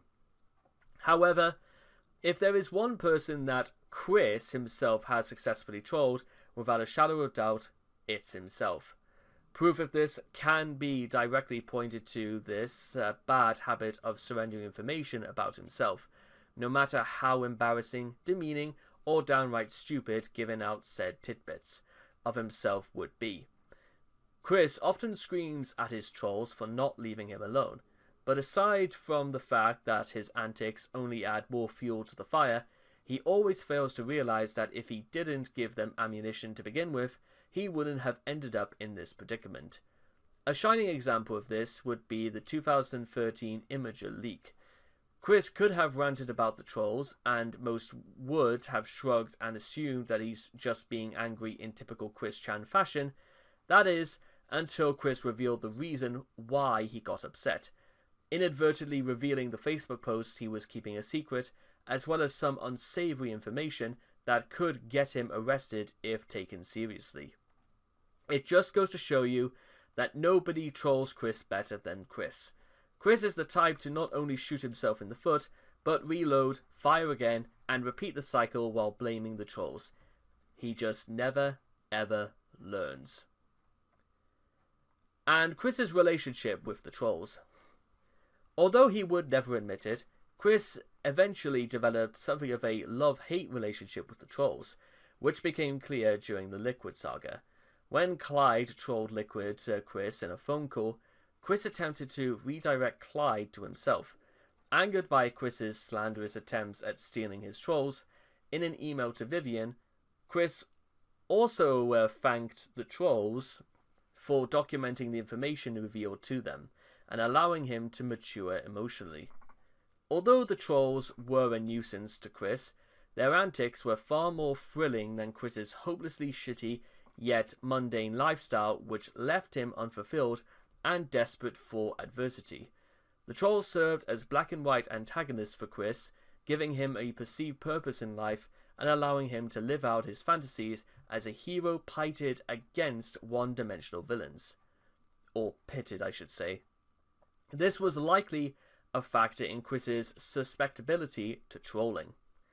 Eventually, Chris's desire for a more exciting life of heroes fighting against villains was fully exploited by the idea guys and other enablers.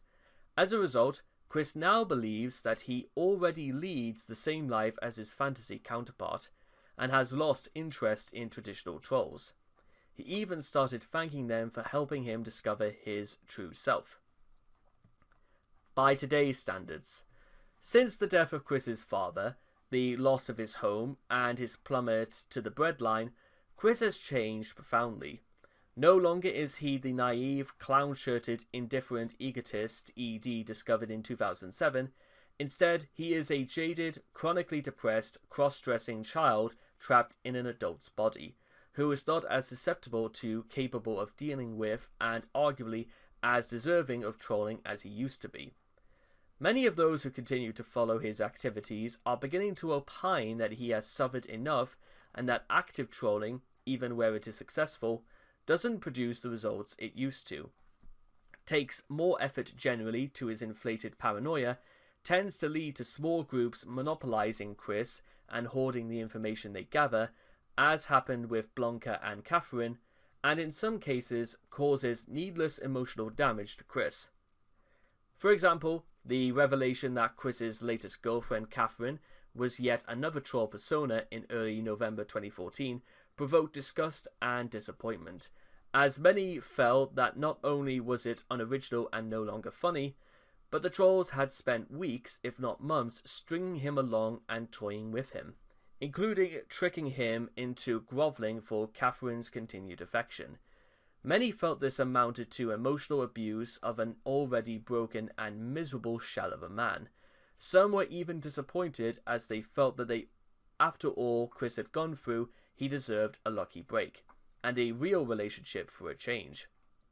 Further, this was accompanied by the revelation that the same group of trolls had also fabricated Chris's denunciation by his high school friends, leading to many questioning the morality of impersonating Chris's old friends just to get a reaction out of him. And of course, the terrifying Orwellian nightmare that such trolling has left Chris in, as virtually every aspect of Chris's social life is engineered by trolls, and he has no way of knowing what or who is real, even his own family. Chris's transformation has also coincided with, and perhaps influenced, a shift in trolling. Active chronic trolling, such as Chris has never experienced, is now generally looked down upon as weaning and attention whoring. Instead, it has become more fashionable to leave a lolcow like Chris to their own devices, for the most part, and observe rather than continually provoke. Proponents notes that major events in Chris's life have happened independent of troll influence, such as him burning down his own home, his various outings to Charlottesville and beyond, and many subsequent IRL bans. His bizarre dealings with Mary Lee Walsh, and of course the infamous 28th October 2011 and 26 December 2014 incidents. It can also be argued that much, if not most, of the trolling that Chris experienced since his discovery in 2007 was weaning as well. Yeah, so the change, if you will, in behavior influenced by Chris probably since the very beginning, it's also probable to see why it's long term, even after 20 years, it's not a good look. It's probably not a good idea, and it's something that, to be honest, if they ever found out who the real Clyde Cash was, I'm pretty sure there would be some sort of like legal dealings and stuff like that, considering the things that we unfortunately do know and many of the things that we suspect but have no idea if, and probably we might probably be more than horrified to know why or how. So with all that being said, I'm actually going to add this onto the Holy Quintet, so this becomes the Holy Sextet, because I think even when such a time as maybe 20 years has sort of gone by, I reckon we'll probably be adding this to the list and heavily discouraging it. But with all that being said, I'll see all of you guys again next time. Thank you.